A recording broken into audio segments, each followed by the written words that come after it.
Hemshech Chaim Beis, Volume 1, from the beginning of Maimer 29, Pod V'Shalom Nafshi, of Shabbos Pasha V'Esh, of Chav Kislev, 100 years ago, Tafrei Shayin Gimel. I also would suggest everybody should look at the Teirah Shalom, the Sichos of Yutas Kislev, Tafrei Shayin Gimel. Pretty heavy stuff. 100 years ago, the Rebbe, this was said on Shabbos, and that's if I bring in Motzei Shabbos, the Rebbe Rashab had. It speaks about the Alter Rebbe, pretty unbelievable stuff there. It talks Eretz and Kalim, what a Rebbe is, in words of Eretz and Kalim. And Atzmi in Akeli Atzmi, that's the words he uses.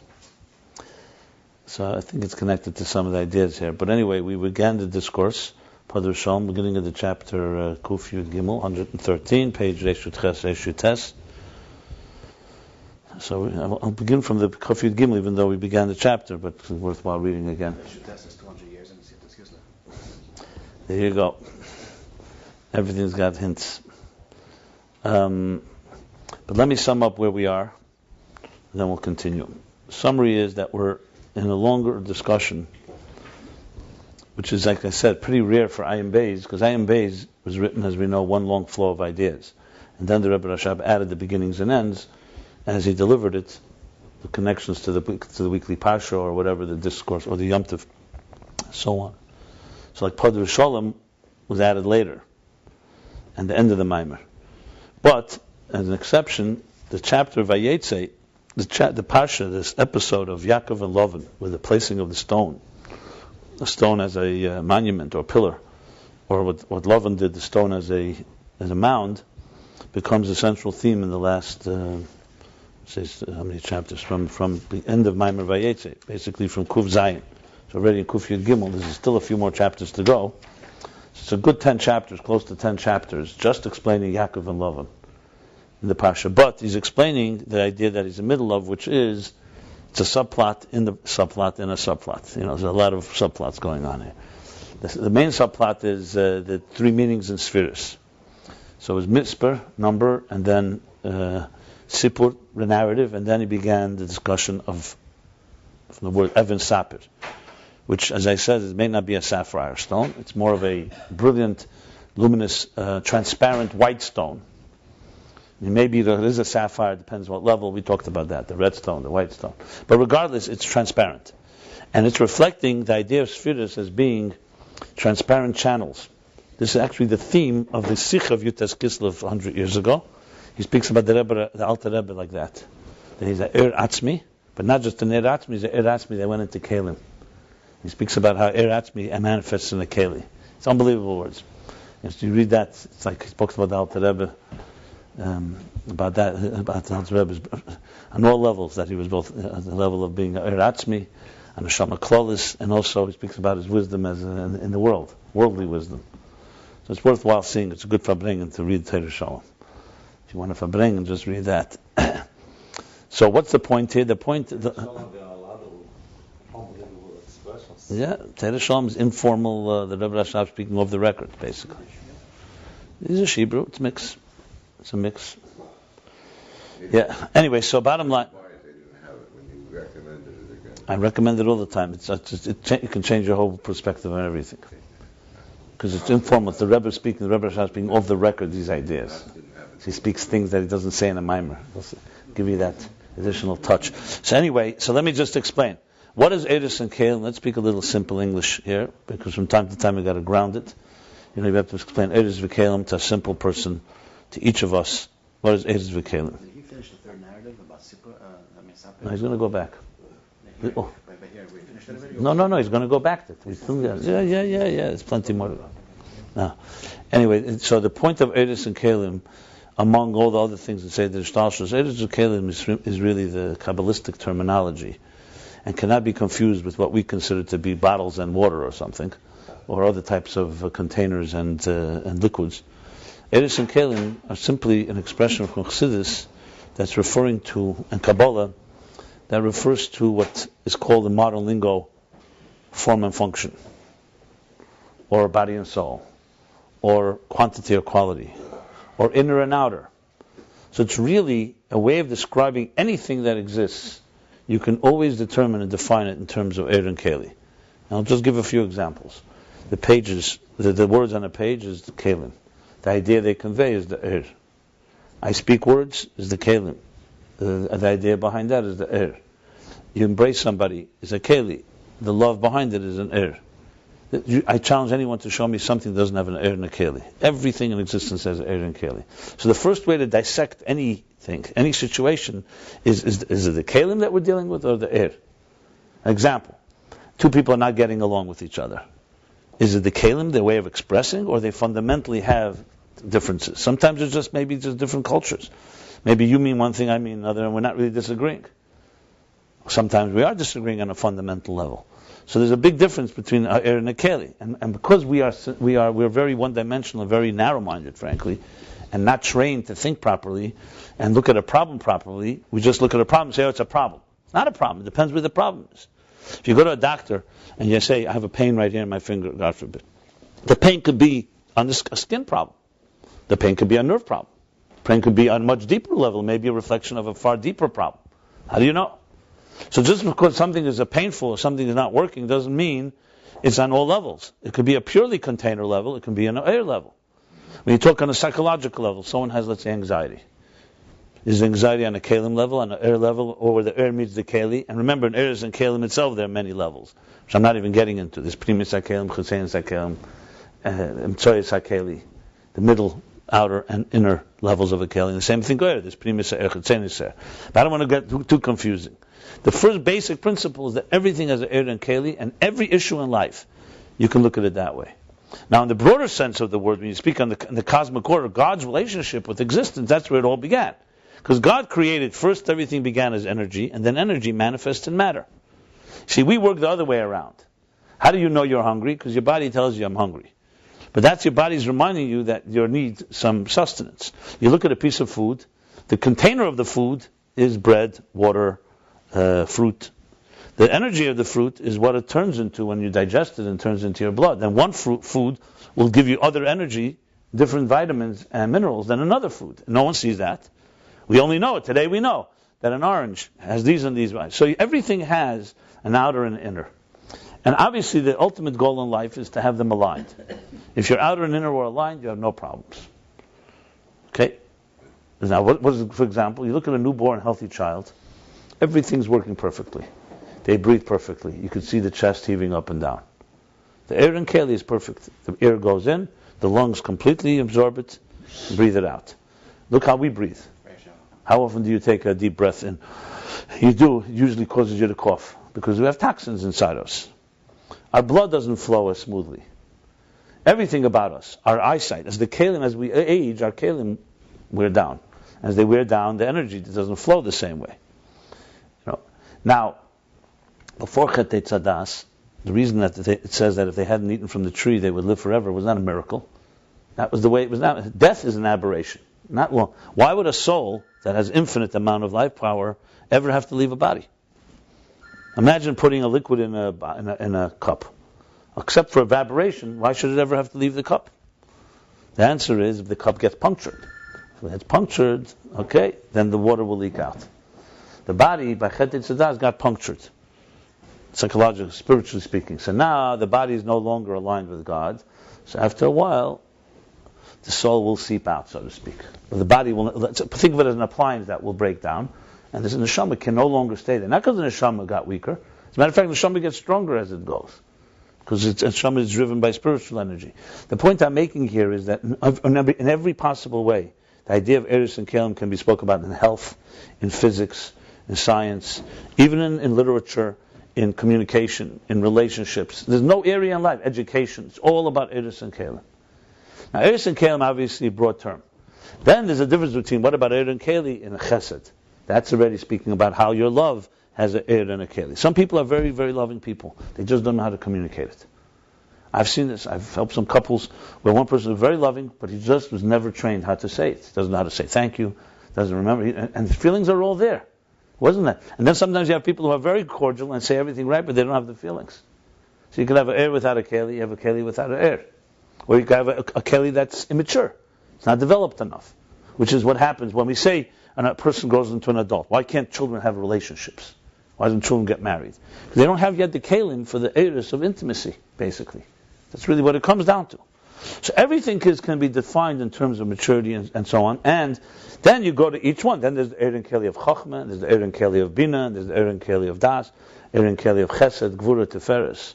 This is when it gets obviously, I'm talking now like almost the 101. I'm starting with just what Erin Keli is. The next class would be what's Chesed, what's Gvura.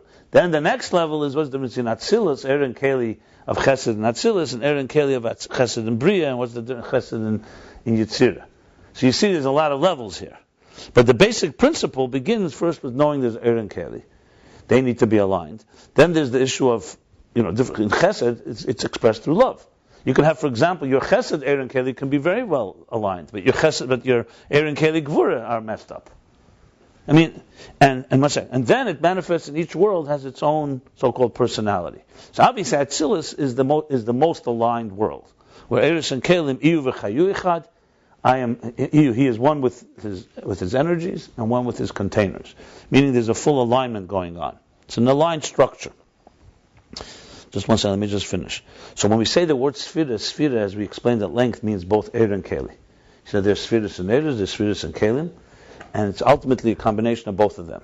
But the big part of the discussion was, what does a Sphira do? Does it reveal the structure, or does it reveal even beyond the structure? And that's where it goes into the whole discussion of the different meanings in Sphiras, whether it's Mispar. In number, for example, the more focus is on the Kelim, on let's say how many letters are on the page. But if you ask somebody the content of the page, they won't tell you. I don't even know how many letters. I just can tell you the idea that's on the page. That's more of a so to speak. Then there's Sphiras as they are more story. They tell a story. In a story, the focus is a little more on than on Keli. When I tell you a story, it's not so much the words I use, it's the message of the story. And then, of course, there's where we're up to now, Evan Sapir, which is the highest level, where the Keli is complete transparent channel for the Eris. It's like when you're reading a book, you don't even notice the words. You're so immersed in the idea, you don't even realize you're turning pages, for that matter. So all that is now in Evan Sapir, where we are now, he's discussing. He began Evan Sapir, to explain Evan Sapir, he went into the difference between Keiches and Levushim. So faculties and garments. So faculties are transparent, in essentially they are attached and revealers of the soul. Our faculties, whether it's Chochmah, Bina, Chesed, and so on. Then you have Levushim, which already are garments that you put onto the garments, so to speak. Meaning that with garments you put onto the body and into your faculties. That's already Machshava, Dibur, Maisa, or actual physical garments, which are concealers. So in a healthy structure, we need garments too, because garments are already, for example, if the letters on the page are kelim, and the ideas are the eris, you know what garments are? Examples that the teacher, that I'm giving you right now, that go beyond what it says here. An example that's used is already an example coming from outside the er and keli, but it's helping you understand through the keli, the er. Some people, you just give them the keli and the er, it's not enough. You need to go one step further. You need to give them an example, and sometimes an example from a completely foreign entity than what you're discussing, because they don't know what spirituality is yet. So you have to give an example from something they relate to. And as we said, levushim can take on the shape even of parsois, curtains. And curtains are disorganized letters, like a riddle, and metaphors, where the letters are not even in an organized way. But their also goal is to reveal. And then comes the parsas, which will begin to become real concealers. The difference between the parsas before Atzilus, the first interpretation, how Lovin is higher than Atzilus. And the parsha there, the curtain is to bring the bli gvul of Keser into the gvul of Atzilus. And then there's the parsha after Atzilus. That already is a concealer that actually begins creating an independent entity that can feel that it's on its own. And Lovin's intention is to put as many garments as possible so there should be no flow. Basically disconnecting the student from the teacher. It's my domain, I don't want you to be here. Essentially it's no bittul, not wanting to have anything that's divine. It would be a person, let's say, I'm trying to read you a story from the book, and this person is trying to make sure you don't get the message. So he'll make sure to put all kinds of blocks and all kinds of distortions to stop the flow from happening. So blocking any type of awakening, or any type of Yisrael, any type of feeling, like he said, blocking the ability to do tshuva even. Lovin is the main enemy against Baalei Tshuva. That's what he said. Distractions are like masach. Yeah, but that's already the additional. And so to speak, the battle between Yaakov and Lavan is Yaakov wants to have a flow and wants to bring levels of energy that are coming not only from the Gvul, he wants you to reveal even the deepest levels of the Gvul. But he also does it through channeling it. That's the point of Nakuda Malchus. So he takes Malchus, which is just a point, like the moon, as it begins, develops it into a matzeva, the stone into a marker, into a pillar, and then that pillar becomes Yila Beis Elikim, will be something that will reveal the Bli Gvul, which we're going to be discussing. And Lavan is interested in stopping that flow. So really, we're talking about is, as I've said many times, almost like 4 steps when you go from the bottom up. We start in a concealed world, in a world that's dominated by Lavan. We don't see too much. We live in an agnostic universe, and very easy to deny there's anything more than what's here and now. Instant gratification. I'm starting very basic. But there's a sense in every person there's more. I'm not going to get into how we get there or not, but let's, for argument's sake, you climb the ladder and you realize there's something inside these garments here. This isn't just, the material world is just a surface level. You realize, okay, these are very thick veils, and you try to pierce the doors of perception, and you go and realize there's something behind. This is basically climbing from Asiya to Yitzira to Bria, and then you realize not only there's something behind, but what's behind the door is even more important than what's on this side. What we see is just pure surface. It's literally the tip of the iceberg. Not even that. So then you move your way forward, your way inward, so to speak, and you continue to pierce the layers. This is Mamat Lamaila. So that's the way we work. You come to realize that there's not only Levushim, there's also Kalim. So you realize, and it's like, think of it like this, and maybe a good example. You walk in the forest, you can see lot of overgrowth, thorns, bushes, weeds, the whole works. You start clearing away, and you see a stone there. You look at the stone, it's covered with moss. You start clearing off the moss, and you see there's letters. 1 second, there's letters. Now you start clearing even more, and you see there's words. And there's a message for you. It's a perfect example of a person going from darkness to... So what you got? The Levushim closed the whole thing off. You didn't even know there was anything there. Then you finally saw letters, Kalim. Then the Kalim tell you there's a story, there's words, and the words tell you there's a message. So then there's the words, and the words tell you a message. Now what's the message they tell you? They can just tell you a simple message that there's a God in this world, or that you have a soul, or there's a higher purpose.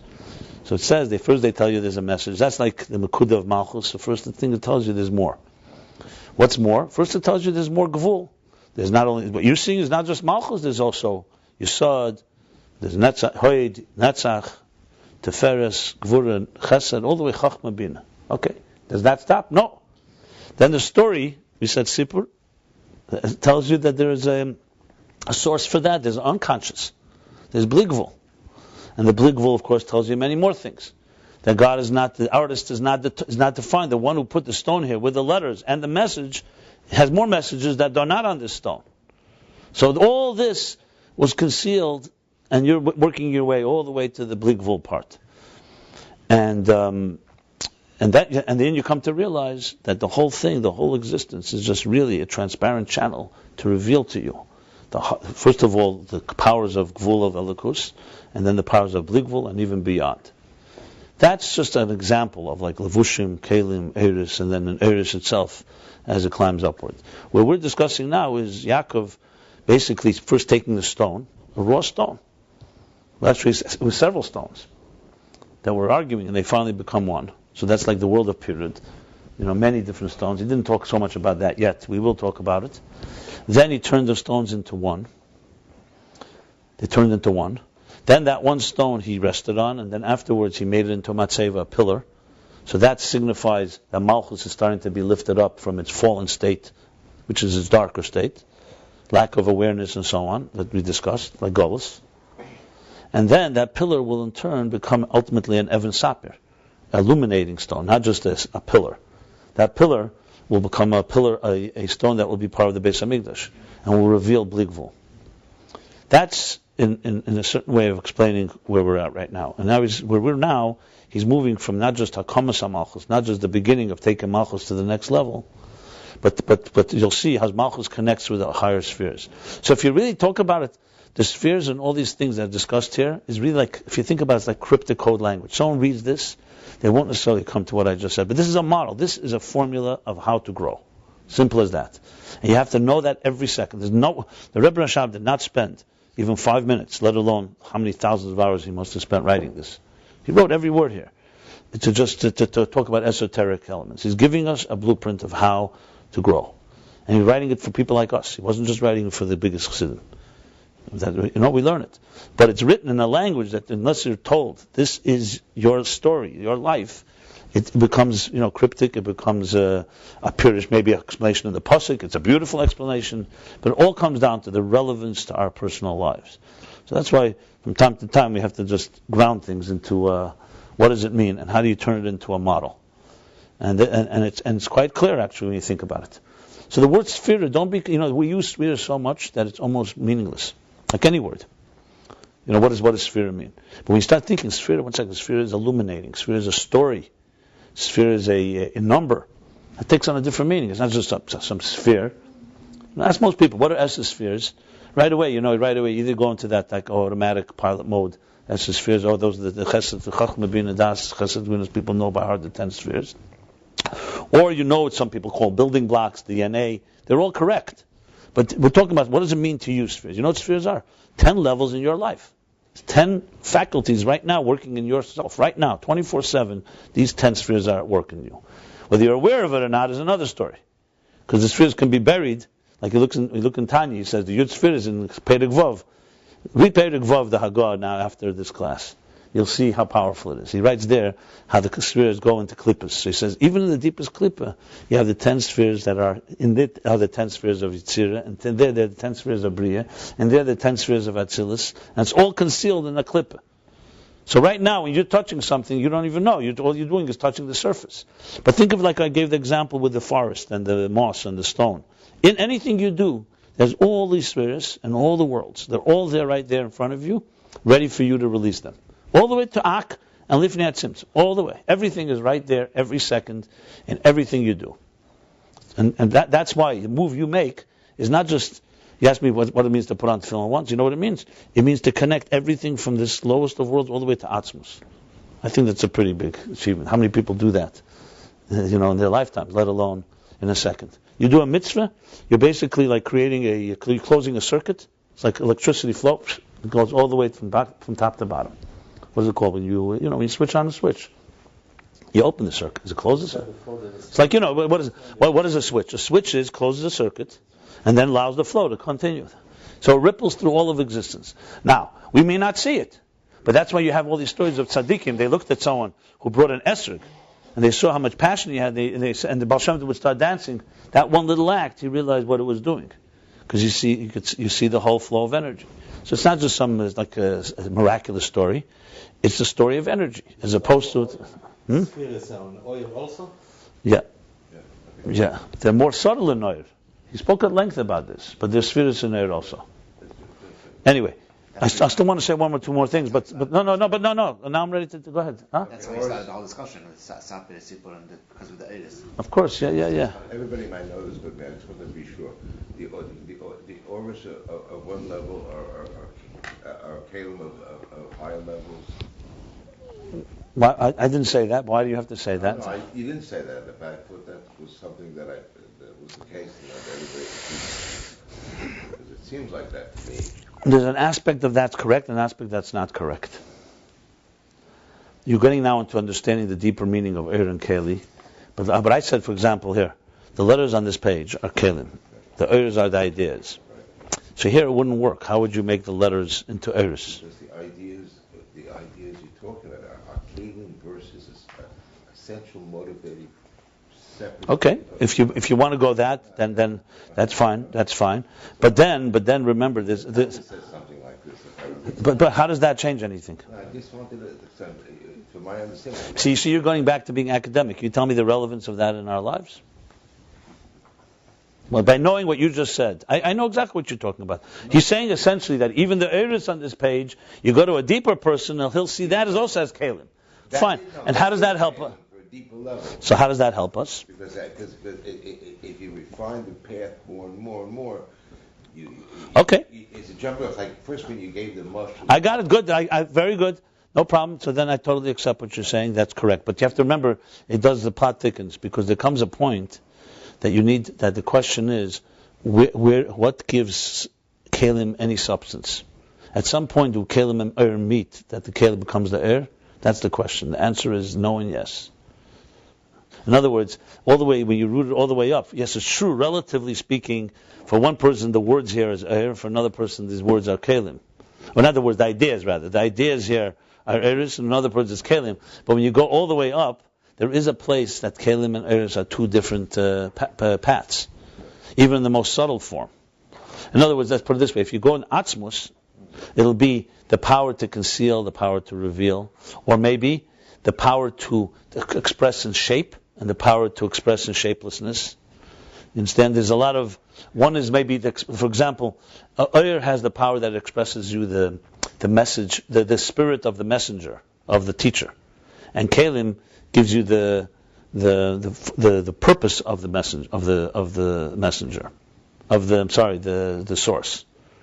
So you need both. So my point is, it's correct what you're saying. There is that element, but for all practical purposes, when you say Keli of Chesed and Ur of Chesed, you're not saying that the Keli of Chesed becomes an Ur on a different level. You could say that the Urus of Bria are like Kalim for Atzilus. In that sense, you could say it, but it's not so simple, because sometimes it says the Kalim of Bria come from the Kalim of Atzilus, not from the Ur. If you want to go to all Chassidus, you're going to find many of different contradictions that you're going to have to reconcile. You just mentioned the ones you know. I'll mention another 5. So, and I'm saying, if you want to reconcile It's a relative concept. You say it's relevant until it reaches the absolute beginning. It's relative and not relative. That's what I'm trying to say. Basically, it's different forms. Because bottom line is, for example, I'll give you an example where it's not relative. In the Beis HaMikdash, you could have all the intentions in the world. If you don't do the act, you don't have the Kalim. It doesn't matter what level you're on. You have to have the physical Keli. When they brought an offering on a Mizbeach, it wasn't enough to think about a Mizbeach. You needed a Mizbeach. We have a Beis HaMikdash today, Ruchnis. You need a physical Beis HaMikdash. So you see there, a Keli is not a relative thing. If it's not here physically, there's something lacking. That's why I'm resisting just making this. But on the other hand, there is something to say that Kalim of a lower level, the Iris of a lower level, are Kalim on a higher. I'm just distinguishing. There's two. You see what I'm trying to say?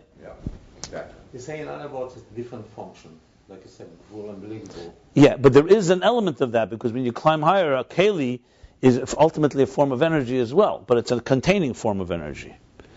In other words, let's put it this way. It's like, remember we talked about the Igulim, that all the Igulim are connected to the first Igul? All the Kalim are connected to the higher Kalim. Then there's an element how a Keli is more Ur. You're really breaking down Keli. What you're talking about is more the Ur and the Keli. What I'm talking about is more the Keli and the Keli. If you know what I'm trying to say. There's two different aspects to it.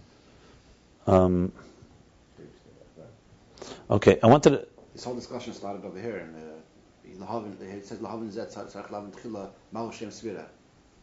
What? That's where he started. The question he said. The whole discussion began in the first question that he hasn't answered. How are there Sviras in Bligvul? Yeah. In Makifim. Yeah. No. Yeah. Not in Eir. No. In Eir it was answered already. In Eir is HaMakifim. No, it's a different thing. Eir he explained. He's asking now how in the Eir HaBligvul there's Sviras. In your summation, you said there were 2 more things you wanted to add. I wanted to say something in regard to what someone was asked earlier about more how Lovan and Yaakov work. I spoke how it is Mamat Lamayl, from the bottom up. Yaakov, however, is not doing it from the bottom up, he's doing it from the top down, as we learned. If you remember, in the last chapter, he said something like that. What did he say? Huh? Now, what did he say? He said exactly this question. I'm sure. You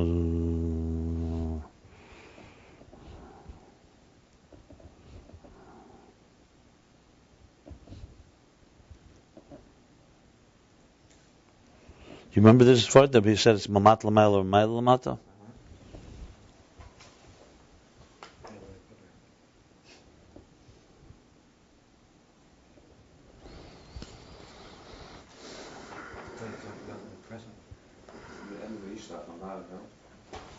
Yeah. Right. Right, exactly, thank you. Right.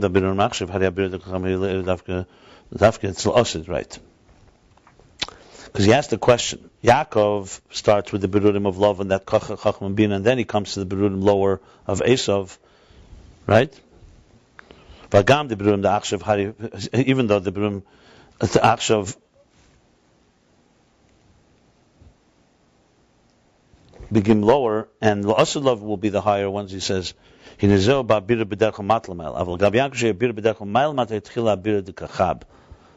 okay, that one line is a critical line. That answers your question somewhat. Not answers. I mean, so here's the story. This is very, very important in general. I want to connect everything I just said now to Chumash, to the story in Torah. The Mittler Rebbe says something really powerful in Torah's Chaim, several places in the Sefer Bereshis. If you look at Torah, there's one key difference between the first Sefer and the other four. The most obvious is the time period. The first Sefer Bereshis covers almost 2,000 years. Till the time Yaakov and his children pass away, and then starts Galus Mitzrayim, which is approximately the year 2000. Avraham Avinu was born 1948. It's a little more than 2100 probably. Okay, 2100 years, the first Sefer. The next four Sfarim cover 40 years. I'm not talking about the Galus itself. The Galus is 210 years, which is also relatively 210 compared to 2100. But from Yetzias Mitzrayim, which is Pasha Boy, Shmois V'Eira is the Galus Mitzrayim. Okay, fine. So let's say that's 210 years. Boy, which is also 2 chapters, the whole Galus. But after Boy, middle of Boy, when they leave Mitzrayim, till the end of Vazei Sabracha, that we read on Simchas Torah, is 40 years. So that's a pretty interesting disproportion here, right? So the Mittler Rebbe just asks this question and answers it with a very fascinating way, and it's only understood up Chassidus, of course, because it's not 210 years. That was in Vaychi, but it's from 80, from when Moshe was born. Okay, so even less. Okay, right, so even better, right? So 80 years old, which would be so it's 80 years. 80 years, yeah. Yeah, I mean, you could say the first few psukim maybe. You don't really have in Torah that they're coming down the names of them. No, but I'm talking about the beginning when he plots to this till Moshe is born. There's a lot of years right there. It's around 80 also because it's 210. Why are you saying no? No. They came down until Moshe was born is 130 years. No, but Yecheved, she was. I'm not talking about the first pasuk. Then it says that Pari said, "Let's enslave them." Yeah. From that enslavement till Moshe was born is 130 years. That's what I'm telling you. So 130 years is covered in just a few verses, basically. Maybe. Okay, fine. That's more being technical. But the point of the being is that most of the time, so the Mittler Rebbe says something. It's brilliant. It's so when you hear it, it's like it makes total sense. He says the main Torah begins obviously with Yetzias Mitzrayim and Matan Torah, because that's when we become a nation. Then and actually that's when we get the mandate of what to do with our lives. Build a Mishkan, Shchanti B'Sei, our mission, so to speak. However, nobody comes unarmed. You have to come in with all the power. So Bereshis, Sefer Bereshis, is as its name implies, Bereshis. It's a Genesis. He calls it Sefer HaYashar, the Gemara calls it. The story of Avram, Yitzchak, Yankov. They're the ones, they are like the ancestors that gave us the power to do the Aveda that begins after Yetzias Mitzrayim. So the Bereshis only talks about the powers that we need to get. It's not here to tell us what happened all those 2,000 years. It's not relevant to our lives. Though much happened. What's only told to us are like he puts it like this, it's like the blueprint for the other 4 books. It's like the chinuch. So it's like going to school. So Avram is chesed, and Yitzchak is gvura, and Yaakov is teferes. It's laying out all the powers that we will have. That's why Maisa Av is similar banim. Which of course explains another fundamental question. Why was the Torah not given to Adam and Chava in a formal way? Even though we know they kept the Torah before it was fulfilled and all that. Why not just give? We read the Chum, Rashi says, Bereshis b'shvil Yisrael b'shvil HaTorah. God created the world for the Torah. Why does He wait 200 years till that happens? 26 generations. The general answer for it is because it was like this. It's like why are we not bar mitzvah when we're born? We don't become Mutzuva v'Eisa. You don't become committed, obligated until you're mature enough. You need first chinuch. You're trained. So by the time you're ready, it's like training before you go to war. Then the war begins. Where does the war begin? In the book of Shmos. That's where the life really begins. And before that is like a state of chinuch. Basically, even halachically, Rabbi Yosef Engel and others right, when they talk about what's the category of the ovis before Matan Torah, many of them say it's like the category of a cotton before Bar Mitzvah. And we're talking about obligation-wise. We're not talking about the spiritual status. Obviously, Avraham, Yitzchak, Yaakov were a high level, but that was their souls were on a high level. We're talking about their category. Some even call them categorically. They could even be considered b'nei Noach, because that's why the Jews had to go through a mikveh through Gerus. All the laws of conversion is Matan Torah. But what's the point? Cotton should go neidel dummy because Matan Torah is essentially a new status. So there's discussions on Nigla, and the Rebbe brings about it, what mitzvahs they were obligated to do. But spiritually speaking, their role was primarily laying the ground. It's almost like the pioneers that paved the way. Like when Yaakov says, why did they have to go down to Mitzrayim and all these things? It was like giving the koyach. So with that, you really understand a few words that he said here before 9 Beis. If you remember, he said Yaakov began the Hamshach of Matan Torah. Look at the end of Vayetze. Remember? He says, Yisrei, Moshe finished it. But that's also, if you learn Bas Lagani, what's the story of Bas Lagani? When we learn Bas Lagani, 7 generations. Avram brought the Shekhinah down to the 6th heaven. After 7 generations, after Chet Tzadas, this is essentially the story of before Matan Torah. The Chet Tzadas, as I mentioned, pierced the Kalim. It created a split. So it says the Shekhinah, which was down below. We learned this before, how in the beginning of creation, it was all connected. Everything was united.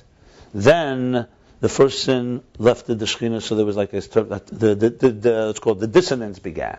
The birth of dissonance. Okay? Then comes generation 2, up. Until the day before Avram, it says all the way it's the farthest distance. Then Avram brings it down 1, Yitzchak, Yaakov, 7 generations, Moshe, the Kiyah La'aretz, V'shachanti B'sechem. The way it was, B'tchila. So what's the role of the Ovis till Moshe? Is giving us the Koyach, Ruchnius, because they didn't bring it down to earth. Only Mitzvah Milah was a physical mitzvah. So they were spiritual. Basically, think of the Ovis and the work in Sefer Bereshis as being the pregnancy and the chinuch of the child, of Klal Yisrael. The pregnancy we learn Kol HaTorah Kula. The Ovis did Kol HaTorah Kula. But it's not, you can't say how we learn Torah, the whole Torah in your mother's womb is, you don't have to make Birchas HaTorah in it, and it's not in the category of Mitzvahs Limud HaTorah. Because it's more Masbiyan, it's more the empowering. So everything the Ovis did, the Ramban writes, Ma'aseh Ovis, everything they did was in order to pave the way. It's like a father paves the way and then gives the company to the children who can really take it to the next level. So the Kavanah is, Matan Torah brings it down to earth and the real work begins. But the Ovis that's basically, it's unbelievable take on Bereshis and the Ovis. It just gives you a good picture of the Torah in another way. And then, of course, starts the real work after Golus, where we are today, which has taken all of that. So when you look at the Ovis, every story that happened with them was really a paving of the way. It's a taste of what would come later, but not the full thing. Like chinuch, like little chinuch. You teach your child negelvasser, you teach your child the Shem Moedan, you teach your child manners. What you're doing is you're setting the stone that when he's ready and he's mature enough, he already has. If you start chinuch at 13, you're going to have maybe a person who's adult, but he's going to be completely immature, he's going to be completely undisciplined. He won't. That's why mitzvah's chinuch is so much discussion. Without chinuch, you can't have the rest. But chinuch itself is still only a training period. And of course, you all know the Sifri the Rebbe brings about asud tziyanim what's the word there? Mitzuyanim. Huh? That today, all the mitzvahs are like chinuch. There's opinion that every mitzvah we do today is only a chinuch for what will come in the future. Rashi brings it down also. Right, in Vorim, yeah. Yeah. And all the mitzvahs we do, we shouldn't forget. Right. So it's a training. But don't ever take away. Without the training, a soldier can't fight a war. So it's like what the Tzemach Tzedek said about Mashiach. Aha. Talk about it now. So then when it's told to you, it's not like, I don't know what's going on. So you open your eyes, you realize, this was always there. I wasn't aware. That's why the Rambam praised the other guys. Yeah. Anyway, so I'm going to just go back now. So if you go back to the end of the Maimer, to the end of the first beginning, Evan Azes, so Yaakov's work with a sheep of Lavan. I'm not going down to Avram and Yitzchak. That's the discussion in the previous chapters. Yaakov's work is all paving the way for our Aveda today. So here's how it works. Sheep said also Neshamas Yisrael. It's brought on Neshama. Yeah, but he says here it's spoken more Yitzhak from Tainug Elyon, from Levin Elyon. So here's how it works. God created the world, Bereshis bara Elokim. He did it with a whole elaborate method, because as we've discussed many times, not that he needed it, for it to be a structured existence, for it to be an existence that we can understand God's process, and we can emulate it, and reconnect and retrace the steps. So there's a whole order. And even it's hinted in the Psukim. Bereshis bara Elokim, Shemaim v'sa'aretz, Elokim is the Tzimtzum, then Vahi is like the Kav, you have Toyu, everything is there. The world covered in darkness. Then begins that's the way God put into motion existence the first time. So the Eitz Chaim says, it's a question, you may have seen this in Chassidus, the Eitz Chaim says, isn't the whole existence dependent on us, on our work? So it says the first time was halos man minei obey. You ever hear that expression? Halos man means the effort from below. But how did that happen before creation? There was no one below. Knows who awakened? We say every Rosh Hashanah we have to awaken God's desire to want creation. Who awakened it the first time? So it says he awakened it within himself. Right. That this is called halos man. In other words, the first time it was like the nekeva within the zachar itself. You understand that type of thing. Sometimes it says, but remember, even the benim nimlach is also God initiates. So there's no tzaddik hanging around there. It's God's envisioning the tzaddikim that will come. So the bottom line is that's Nesav HaKadosh Baruch Hu that God desired tachtenim. So this is a desire that's all the way rooted in Atzmos. And then the Eitz Chaim says, it says Avatai v'shtok in kasha. Let me just say one thing. What you just said is the classic, not to suggest you're this way, the classic arrogant statement of a yesh. Like you're assuming explanation is necessary, so it's not explained.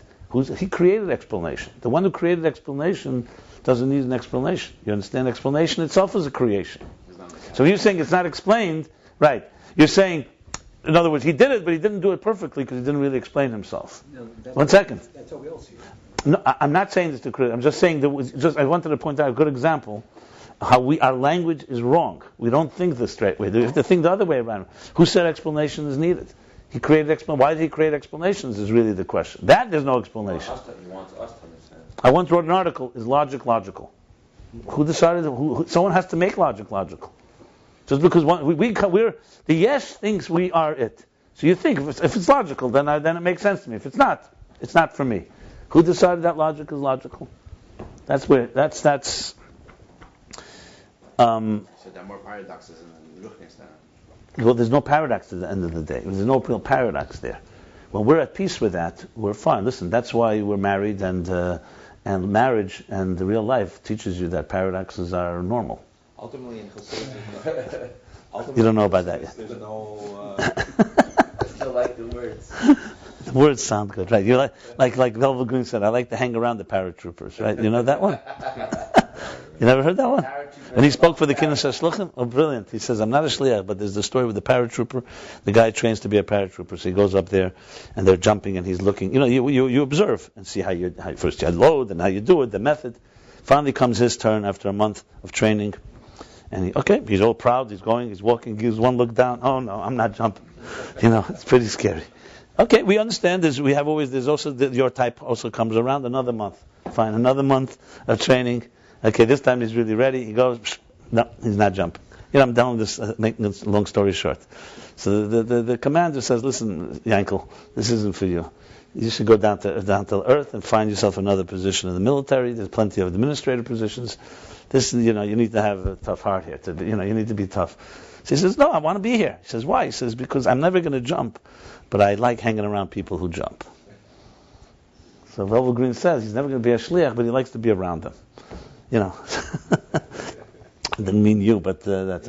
So the point, I want to just say, so what he says before about Yaakov and Lavan goes like this. So the first time God did it all, He created the Tzimtzum and the Kav, and the Ak, Akudim, Nekudim, Vrudim, Tayu, Tikkun, everything is set in motion by the divine code. Okay, let's put it this way: the source code, coming all the way from the root, from the source. But then he says, Achla. Achla is after the beginning of the halos maminei bay. Atole, Hamilsa Tole, what's the lashon there? Hamilsa, the thing is Tole now in you. That's the Zohar. Istaku baraisa bara alma. God looked into the Torah and created the world. Then He gave us the Torah and says, Yisrael, istaku b'Torah baraisa v'kayim alma. And we look in the Torah and we sustain the world. So yes, there's always going to be a minimal amount of energy that's going to sustain existence, which is the question that's asked that we learned earlier too. Rosh Hashanah, what happens if we don't do our Aveda? Will the world stop being? So it says no, but it will be like a sleep. It will have the minimal energy. It will be like, think of the minimal code entering existence just to keep it alive. Right. Like we're asleep. So we don't do exactly what it is. That's what it says. That's what it is now. But remember, you have to take accumulatively all the Aveda that's been for thousands of years. So it's already not asleep for that reason. There were enough people. Even if you but you can't depend on them because you got to do your work. So bottom line, when the Rebbe says, for example, the Geula is here, it could be here. But if you're asleep, let's say the Geula comes. The Geula is right now, this morning, 10 a.m. is announced. But you're asleep. And your wife forgot to wake you up. And everybody goes to Israel, you wake up, and there's no one around except Caribbeans. Or whatever. What are you going to do? You're going to ask around. What happened? They say, I don't know, but everybody left. I'm just giving you an example. Now let's think of it spiritually. Let's say you're awake physically, but you're spiritually asleep. Which frankly is much more likely than physically being. Physically you could be up, but you could be spiritually asleep. The Rebbe said then, the Rebbe wrote to Zalman Garari, some people sleep with their eyes closed at my Farbrengens, and most with their eyes open. The Rebbe said everywhere is wrong. I understand. Listen, you're not off the hook until you're one of those Jews that doesn't go out and climb up on the Empire State Building or the Brooklyn Bridge and announce that the time is now. Doctor, you're asleep. Okay? Okay. So the point, but that's what it is. I mean, let's not kid ourselves. You just kiss us tomorrow. So we learn in Tanya that the Eibush is Mahava, Machayim, Mekayim every second. Right now, this table, you and I are being renewed from as new. We all know we don't feel it. We all know that we're confident that we're going to be in a second from now existent too, even if God chooses not to will it. But we understand it. You learn Chassidus, it makes a lot more sense that the energy is being renewed.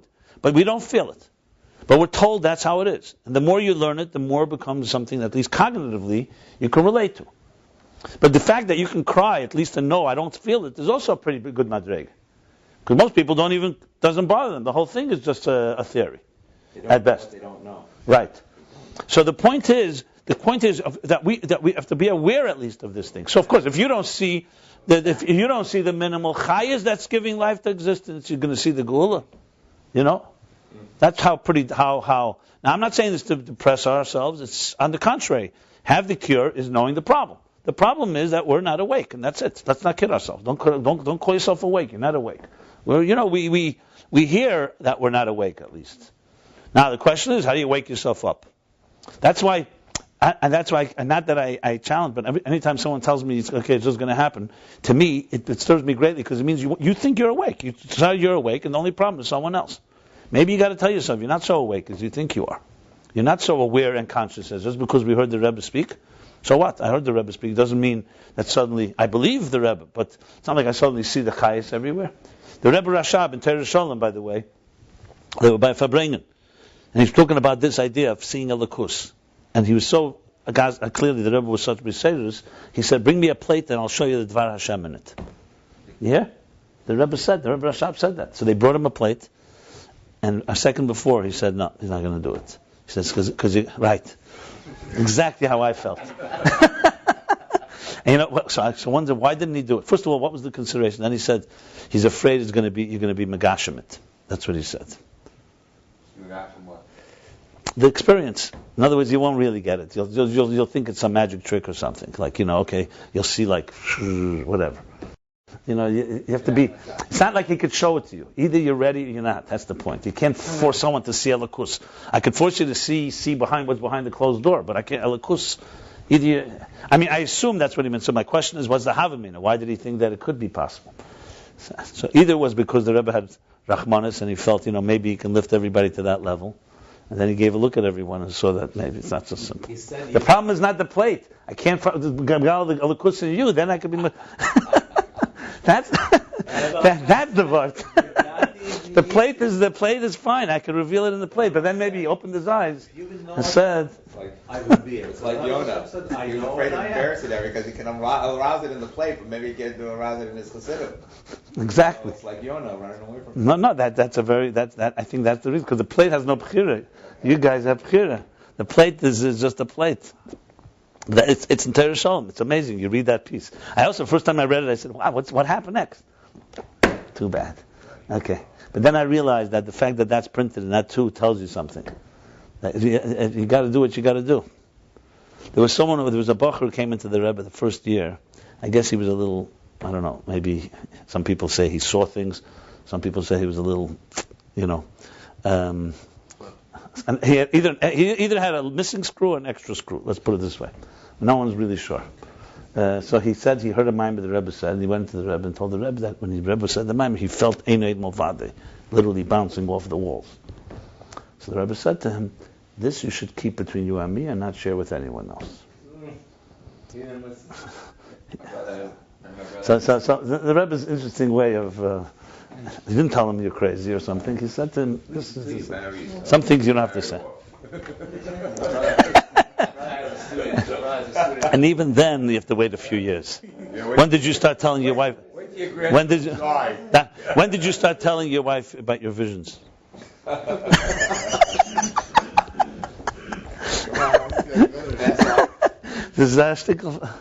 Okay, so let's go back here to Saint Lovin. So here's the story now. So once God put the plan in motion, so He keeps a certain. Think of it like this: the kav is obviously a transmission from above, so it's always going to be a little electricity is entering the machine, but minimal. Now it's all basically up to us. Geula for sure. It's like a computer in sleep mode. Yeah, exactly right. So you have to do something. You got to press a button. So now we press the buttons. The others began, as I said, they pioneered and paved the way. So what buttons did they press?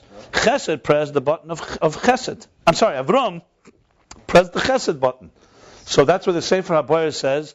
That the Chesed Atzilus says to Hashem. Chesed Atzilus says to Hashem, listen to this. What do you need me for? You have someone walking on this earth who's Chesed. You hear this? So Chesed of Atzilus is telling God, you don't need me anymore because you have a person walking on earth who's Chesed. He's a walking Chesed. So obviously the same is true with Yitzchak, and the same is true with Yaakov. What's Yaakov's Avodah? Teferes primarily. Teferes is Kavam Tzai. It draws down not just regular energy of Chesed and Gvura, but from the source, Keser, all the way down below. That's why Yaakov goes to Charan. That's why Yaakov's life is far more difficult than Avram Yitzchak's. That's why he lives less. He says when Pari asks him, how old are you? He says, I lived short and painful, difficult years. Short relative, 147 compared to 175, 180. But mainly because Yaakov's Aved is Yud Ekev. He takes the Yud from Primis HaKeser, or Chochmah, all the way to Primis HaKeser and brings it to Ekev. He's the only one that has a brother like Esav. Now, Yitzchak had Yishmael, but Esav is his twin. Bottom line is, and Yaakov is the one that goes to Chanaan for 20 years. He's essentially paving the way for Golus, really, our work in Golus. Avram and Yitzchak relatively were not really in a Golus. Each time they had their challenges because everyone has overlap. But Yaakov is the biggest symbol of the real Golus, the fighting with the angel, Esav, his Lavan. So when you say Yaakov tended to the sheep 20 years, what was his work? His work was being mamshich. Not the way God did at creation. He's the one that's drawing down from Levin Elyon, which is the supernal whiteness, which is essentially from Tainuk, from Keser. He's drawing it into Akudim, Nekudim Brim, which is Biyah HaKlolim. So he's taken from Atzilus, from the root, Lifnei Tzimtzum. You could say he's like the Kav. Yaakov is sometimes compared to the Kav. Yebaka. He's also Yaakov Yud Ekev Yebaka. He's a piercer. He pierces. He pierces the darkness. And he brings, first of all, from Lavan Elyon into Atzilus. Well, Atzilus Pratis, but Biyah HaKlolim from Atzilus, which is Akudim, Nekudim, Vrudim. First 10 energies in one Keli, then 10 energies in 10 containers, then the scholars, the whole unity and alignment in Atzilus. Akudim is Atzilus HaKloli, right? No. Atzilus HaKloli is Lifnei Tzimtzum. Ak is Bria Kloli, Akudim Nekudim is Yitzira Kloli, and Atzilus and Biyah Pratim is Asiya the Klolos. That's how it usually works. Sometimes Atik and Arich of Keser, of Atzilus, is Yitzira de Klolos. There's two really ways. There's a mimer from the Tzemach Tzedek called Lahavin, from the Alter Rebbe, and the Tzemach Tzedek is Lahavin, Drush Gimel Minei Adam, it's called. It's printed in Bala now in Ahirated in Yonim. Ami Mana offer Yankov, yeah. And Yaakov, yeah, also. Teira, no, Balak in Eira Teira. If you have Eira Teira in Yonim, there's a whole mimer right in the beginning there. It's called Drush Gimel Minei Adam. It's a very famous mimer where he spells this out. So bottom line is Yaakov is essentially really finishing the work of Avram and Yitzchak in setting up the blueprint for the Aveda with the world that we will do after Yitzis Mitzrayim and Matan Torah. That's the story. And that, as it evolves, his confrontation with Lavan, or his counter, is also this. That's why Yaakov's Aveda of lifting up Malchus is really the power, giving us the power to lift Malchus. Everything we're learning about Yaakov is really essentially the chinuch, as I said, the education before Matan Torah to the work we have to do after Matan Torah. And it's all a step after. God doing it is God wrote the Torah. It's God's Torah. But when we learn the Torah, we're Mekayim Alma. The Yaakov is learning the Torah. He's fulfilling God's plan. So Avram is living up to the chesed that God said in the Torah. Avram is living it out and manifesting it in this world. So it's a shutuf. We're partners with God in creation. God provides the resources. We actualize them. We stand behind the counter. God's in management. We're in sales. Let's put it that way. Okay? Is there a group of people now that's loving? And distribution. We know Asa. No, I take that because there was a guy on a plane, and the plane started having a lot of turbulence. So a guy says to Lubavitcher, "Aren't you you're connected? Can you stop? Can you get this going?" He says, "I'm only in sales, not in management."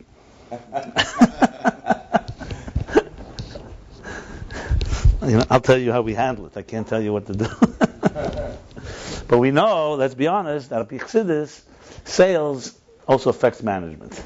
Because tzaddik geyser, because when we do what we have to do, we can make yehirats and we can change things. So we're not directly a man. But the sales have an impact on management. Management will listen to a good salesman. Management will listen to a good salesman. Yeah, exactly. You get commission. Management should be listening to the salespeople, because if not, they can mismanage. Okay, so. But why would Yaakov say that my years are short and difficult when he's Tiferes? I mean, you would first of all, if he's the final Avos, it's giving us the highest, the final training. It's a good question, because Tiferes has two sides. There's Tiferes as it's rooted, but there's Tiferes that also goes into Biyah. He's the one that deals with the tsar of. Remember, he already experienced that. But remember the fact. Let's talk first of all Begashmis. 20 years by Lavan. A big part of his life running from Esav. Then finally, when he wants to be at peace in Vayeshev, another 22 dinner, then 22 years of Yosef being sold and thinking he's dead.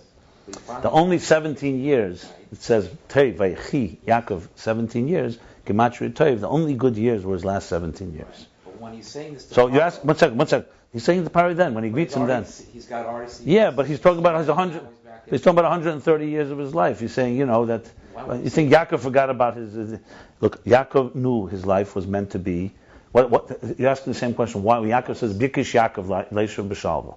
Yaakov wanted to rest in peace, live in harmony. And God says, no, a tzaddik in this world cannot. So ask yourself this question, why not? The answer is because the world of Mashiach is not here yet, and a tzaddik can just be at peace no matter what. And Yaakov embodied the challenges that we will all have to go through. And that's as simple as that. So Tiferes, that's nice, but Tiferes has to still change the world, and as long as it doesn't, it's in Golos. 14 years. Simple as the 17 years. The Rebbe asked, but that's the Malam Zman HaMokim. It's not counted in his years, those years. Which ones? Before he meets, when he's on his way. It's not counted, but his years, Begashmis, is considered L'Malam Zman. Those 14 years? Yeah. What, you're not in the... It's not counted part of his lifetime. Yeah. You have the calculations there. It doesn't fit in 14. No, it doesn't go. In Chelikei, there's a whole sikha with Mefarshim and that. Wow. Yeah, other 2 years that are not counted. Listen, what are we being mathematicians here? He said that his life was painful. You want to argue with him? What do you want me to say? I understand that line with Tiferes. And especially since when he's saying this, he's already seen that Yosef's still living. He's already seen that. There's many sikhs on this. The bottom line is Yaakov passed away and Mashiach didn't come. That's enough reason. Forget about everything else. So all the work was done, but he still passed away, and they were just going into a difficult. And he knew they're going in a way.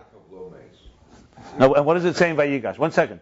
when he goes down to Mitzrayim, when Yeshua says, come down to Mitzrayim, he doesn't want to go. Why? Because he knows it's going to be difficult. He knows, he saw the future. That's why he wanted them to take Yaakov back to Israel. So what does he say? So Abraham has to promise him, Yored, you go down, and Al-Naila, that one day you'll go back up, and the second Naila is that Mashiach will come, and so with that promise, that's why he went down. Or else he wouldn't have gone to Mitzrayim. So Mitzrayim, the question is the other way around, by the way. Why in the worst of the Ervis Haaretz, the lowest decade in the world, that's where his best years are. The Rebbe has the sikhs. But anyway, to go back to the story here. It's very disturbing what he's saying about the Kehula, that it depends on us. It's historical thing what the Rebbe said. What is it? The Rebbe said the Mashiach is coming, and the Gula is coming.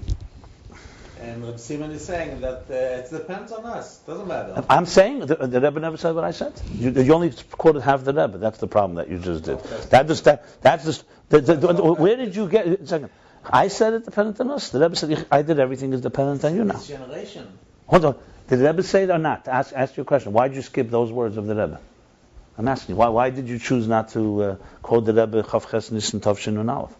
I don't understand what you're saying. Because you... Not me. Why did you skip those words? Us. That's it. Period. So that could be another 10 generations. That's your problem.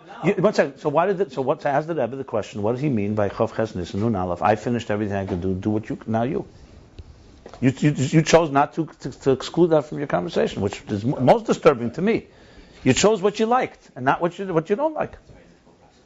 And then go to Purim Mem Zayin, and he says it even more befedish. You could say, I don't know what to do, but you can't make such a statement 10 years. That to me is depressing, that a person like you, Chassid Shahid, chooses to take out the Rebbe's words because you don't like the conclusion. So you could say, I don't know what to do. But to say that the Rebbe said, that means he said, is there something to do? And you could say, I don't know what to do. But to say, you're making it sound like, to me, that Imreikum Bikemhu. What was for him? We'll listen to it, and then you'll tell me. Whatever he said, Chav Ches Nisan was double and triple strong in Purim Mem Zayin.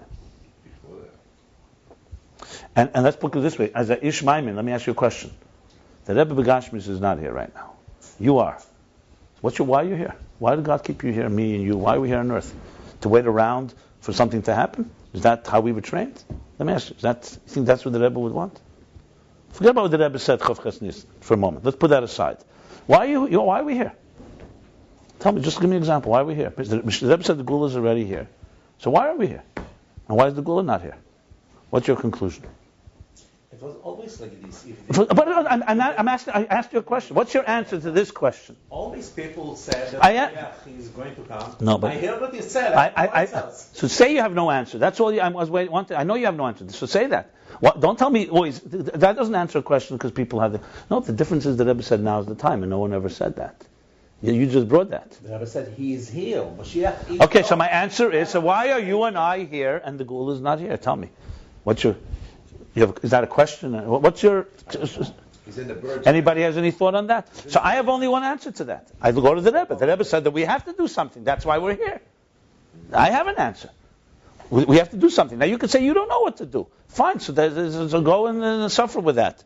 And my attitude is that there's no question there's something we could do, because the Rebbe said so, and we're here. We wouldn't be kept alive if we're not supposed to do something. I can't see that. That makes no sense. Our lives would have no purpose.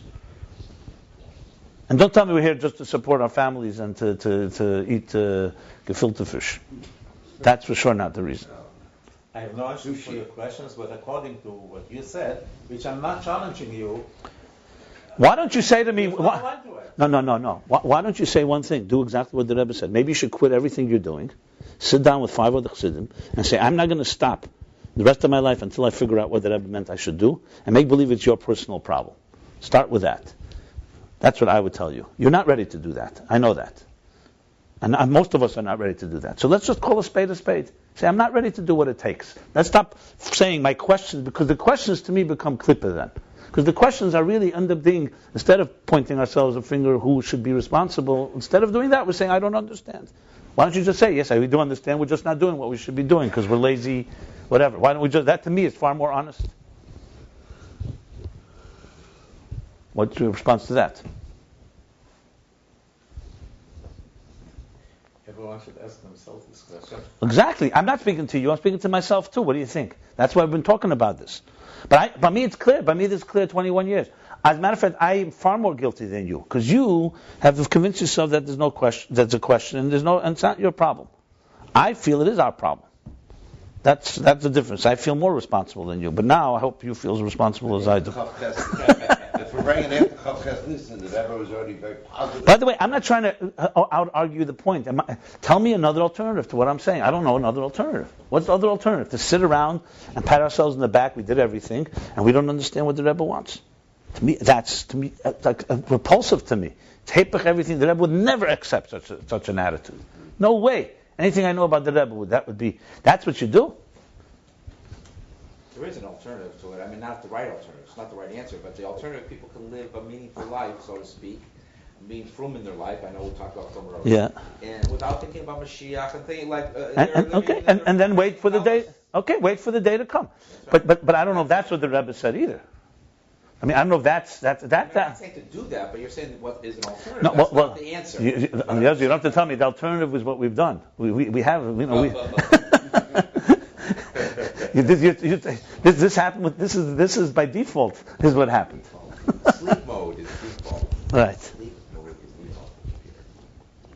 I can tell you, I'm outraged intellectually more than emotionally, to be very honest. That's why probably, because I understand al pi seichel exactly what I'm saying. Emotionally, I don't know if I lose any sleep more than you do. You know. You certainly seem pretty agitated right now. I am agitated because I'll tell you, because my mind is actually realizes the truth of it, and if my emotions are blocked, it's not because they're right; it's because they're just grub. That's right. So I know what I mean. I'm agitated that we are so that we can even be aware of this and hear it, and still not do anything. That's a pretty big agitation. Yes. If we weren't aware, it's like a person's not aware there's a problem. There's far less agitation involved. I can understand too, because of your position also. You got more responsibility. You've been so close to the Rebbe all those years and all these years, and you've got a responsibility to convey those teachings. More than most. Right? Well, I'm not putting you down at all. I just say you got bigger. No, but I want to just say this. I am convinced like this. I am convinced that there has to be those that can do something globally, like we talk about global, Yes. must do that. But I don't think everybody is global oriented. But they must do something equally revolutionary in their microcosm, 100%. There's no one's off the hook. There's no way that it's true that maybe Tzvei D'Rai that Rebbe said will end up being, but we don't know who those Tzvei D'Rai is. But I have no doubt. Remember, qualitative shifts can happen between you and yourself and your family. It doesn't mean that you have to be Mark Zuckerberg in spirituality and change a billion people. But qualitatively, yeah, that is for sure. That's for sure. You could say I don't know what to do on the global scale. I see, for me, the frustration maybe above all is this. I know the Chassidus that we're talking here, which we spoke before I spoke, I explained it like in physical terms. We live in a dark world. I know that it can be explained to everybody on this earth. I'm not saying everybody's going to be the first person to listen to, but I know it has the power to change people's lives. I know this from experience, not from belief, faith. So when I see that it's only reached 10,000, 100,000, you want to say 1 million people, fine. I don't think so. And I know Coca-Cola reached, and I know what some gurus have reached. That to me is extremely, my competitive edge is very disturbed. It's failure. It means if we're running the marathon, the Dalai Lama is here and we're here. And we are 4,000 years around with a Torah and all this, and all the Rabbeim. That should make you cry. That to me is failure. Now nobody likes failure. Trust me. I'm a very competitive. I like to win. And nobody likes failure. It's very painful to see that. I'm talking now purely begashmis. I'm talking about nachsidish gaiva, if you want to put it that way. Netzach. Okay. When you are talking Now you're saying. Now you could say to me two things. Hold on, 1 second. Are you telling them that Mashiach is coming now in this year? No. I understand that you have no idea what I'm talking about. Because when I say this is for everybody, you think it means I can tell everybody that Rebbe is Mashiach and he's coming tomorrow. I just gave a whole explanation of how you explain the Adal Ilmus to anybody in psychological terms. That to me is Chassidus. It makes no difference what words I use. Now, The argument that anyone can have against what I just said, you could say is, I don't see how Chassidus can be explained to the whole world. Fine. So then be happy with your life. I know that it could be, nothing that anyone will ever say can change that. Because that's like someone telling me that something I know is a reality. It's not. I know it could be explained. I have no question in my mind. And I know it can change people's lives. I've seen it. Okay? Through my book and through my work. So that's not even a question by me. But I absolutely understand that some people at this table or some people around will say, I don't think Chassidus can do that. So then I'm not going to debate that issue. I'll say, go try and then tell me if we're... I'm asking you. Do you believe that it could? Answer me the question. No, but I'm asking... No, because your question is completely not what I'm talking about. Well, this is What I just heard, you heard what I just said? Yeah. Do you believe this is possible? You're not so sure. Of course. So if it is, so then what's missing? Then we know there's something we haven't done.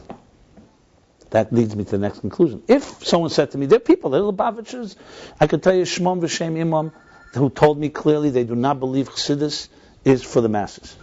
They say barely hear people, anyone understands it. Some Maskilim Chassidus also. They think it's only for the elite.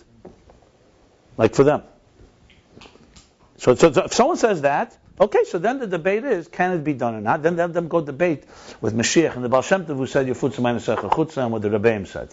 That's their problem. Because the Rabbeim said otherwise. Secondly, I know that it could be done, so I don't care what they say. So then the question is, if it could be done, that means there's something we haven't done. That's simple as that, from my point of view. The marketing department. 100%. Sales And management. No, sales And management. distribution. Right. You see what I'm saying? That's why. So if it could be done, and that's what the Baal Shem Tov told Mashiach is the key. Mashiach told the Baal Shem Tov is the key. So then, okay, it could be done. We have the chutzah. Today, I'll tell you what you could say. If we had no technology, you could say you need trillions of dollars to distribute it. And that's also been taken away, that excuse. Mm-hmm. There's no question. 20 years ago, 25 years ago, it's a whole different world. So that means then you need amounts of money, or you need access to the top media empires. Hold on. So to me it's like this. So the pipelines are there. That's clear. The information can be communicated to people. I know there's a need for it. The only thing missing is, what are we doing? That's why I say what I'm saying. So I'm phrasing the question in a different way. No, When people want to know, are we now in a time that is close to Mashiach? I'm talking about people that are far from Yiddishkeit. What are you saying? by the way, I have more problems with people who are what you call close to Yiddishkeit. The far are no problem. Okay. Because you see, look at you. We can't come in. We've had these conversations 100 times and we got nowhere. But For them, it's what you call far from Yiddishkeit to me is close to God, and they're far more. Once you should say in such a situation. I wrote a whole book. Why don't you read my book, Torah Miflat? That's what the Rebbe would want me to say, and that's what I did. It's not even a theory. Read my book, and that's what I said. And I have a chapter on redemption. You don't have to read the whole book. The chapter on redemption has been read by, I would say, a few million. I think there are very strong votes, clear votes. And why don't you ask me the reaction that people that you call are far from, I know quote unquote. people are accepting it. So why? Because it's bislapshus. Because it's very. Do you know in the 60s there was a whole awakening called, people were talking, they went talking about Mashiach. They called it the Age of Aquarius. Oh. They called it a new higher consciousness. Right. In other words, the idea, the most difficult people to communicate real Mashiach is to frum Jews. What was the last point? What did you say? The most difficult people to communicate true Mashiach is the frum Jews, because they think they have God in their lives. Huh? So they already have God in their lives. So what's missing? Okay, yeah, it says somewhere we have to also believe. But they think, and now that they have also kosher pizza shops and no gzeros, what's missing? Pomegranate? And pomegranate, right? Exactly. Not to mention pomegranate. Or Mamila, or in Jerusalem, Mamila. Right. I mean, I told you I met a journalist, a secular journalist in Israel. He said, "Let's meet somewhere with. Teach me something about the religious world." So I said, "Meet me in Geula Friday afternoon, like you know, if you know Friday afternoon there, it's like yeah." So he said to me, "What do you call this neighborhood?" I said, "They call it Geula." He says, "And what's Gullus look like?" So that was the picture. No, that's Gullus.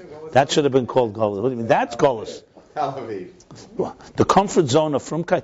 No, God should bless that Jews should only have comforts all their life. Don't get me wrong. That's not even the issue here. That's not what we're talking about. Chmon al-Tzlan. I'm talking about, but it's not Mashiach. That's it. It's two separate worlds. It's a very good thing, but it's not Mashiach. Look. Most secular people living in their Chumanis and Gashmis. People who are more spiritual by nature are open to a new, what's called higher consciousness. If you're talking to higher consciousness people, to explain Mashiach is a joke. You don't even need to say much. If you're talking to people who are lower consciousness, so you have to usually find an opening. Sometimes it's pain when they're suffering. Sometimes it's trauma. Or sometimes, you have that moment where like a magical moment, like a baby's born or something. But generally speaking, to pierce what we talk the levushim, going back to the levushim, to pierce this levushim, and really get through, is very hard. It's difficult. But we were told that the work was done. And all we get to do is our thing. That's why I'm not concerned with what you're saying.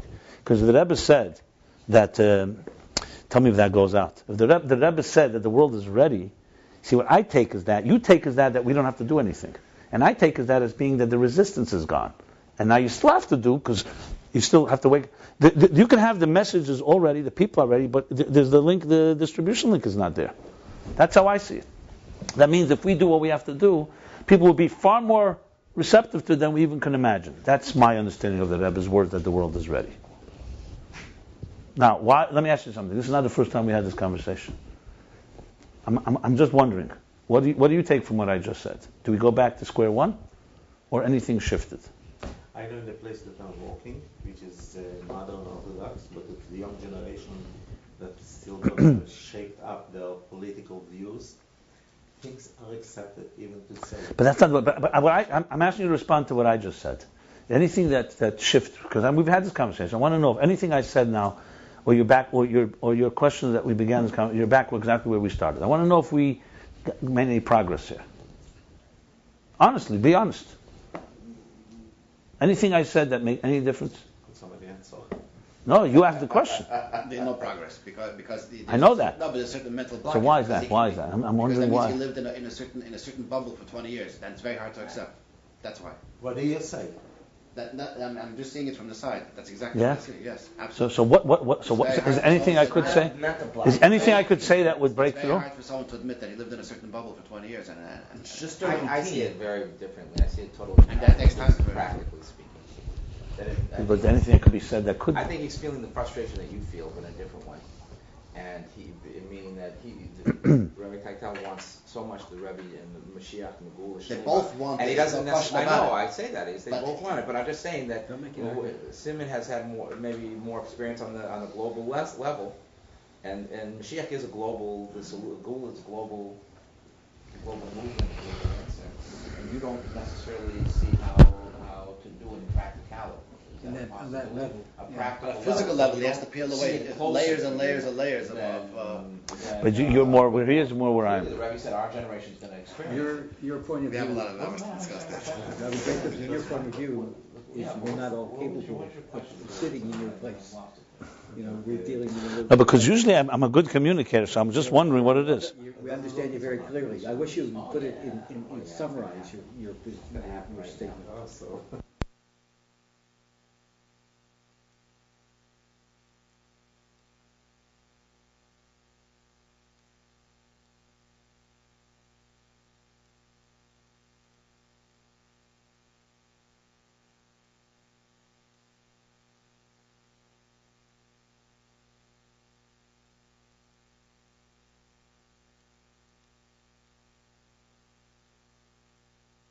Okay, fine. You mentioned Rev Shabbos.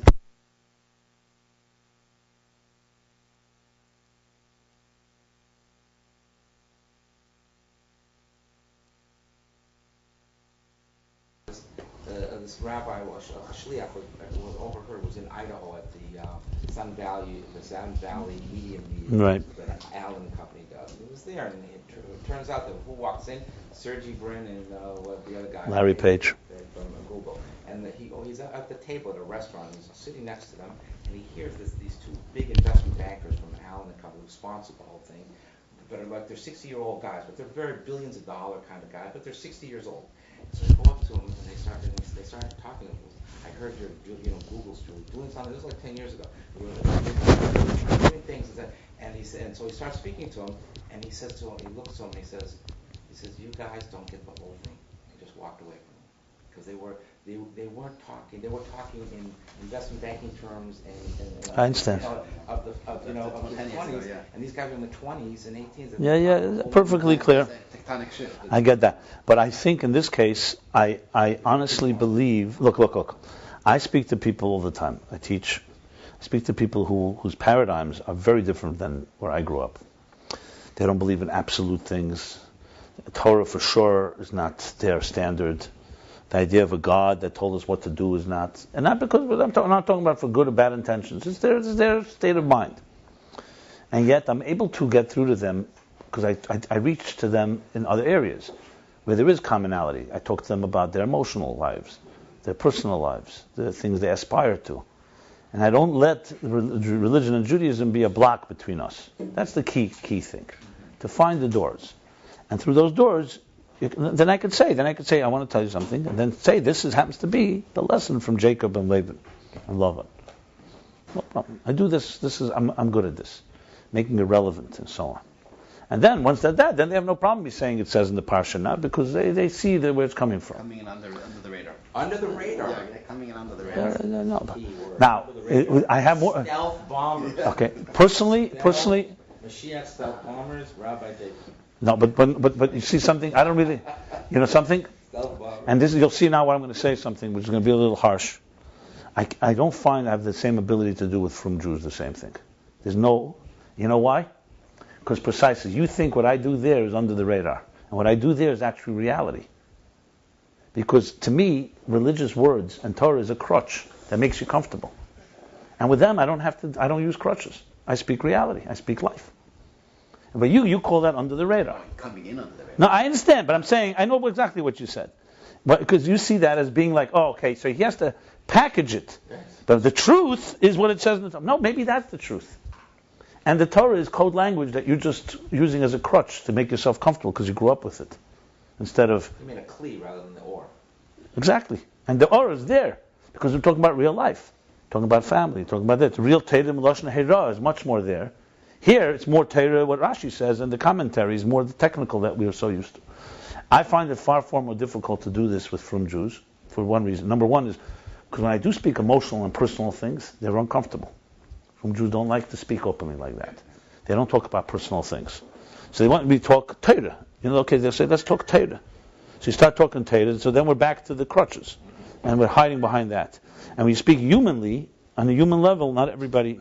Now, I'm not saying everyone. Trust me, there's many people in this community and others that are find it very refreshing when they hear the human side. Why does the Fry world listen to the human side? Because they don't have the helm of the comfort zone of Torah. They live in a pretty good helm. Yeah, but their helm is for other reasons. It's not, the Torah is not there. See, Torah gives you the excuse that you have God. Is telling you what to do. You're doing what God wants you to do already. They don't even think that they're not doing. None of them are saying they're doing what God wants them to do. They're not going to make such a statement. They don't even think about God. Here, so that's the helm. So I want to say no. So. Isn't that what I said? Yeah. Okay. Campaign should be secular. What? Campaign should not be no crutches. Anyway, the point is what I'm leading to is, I find it far harder to do. In what we call frum and religious environments, far harder.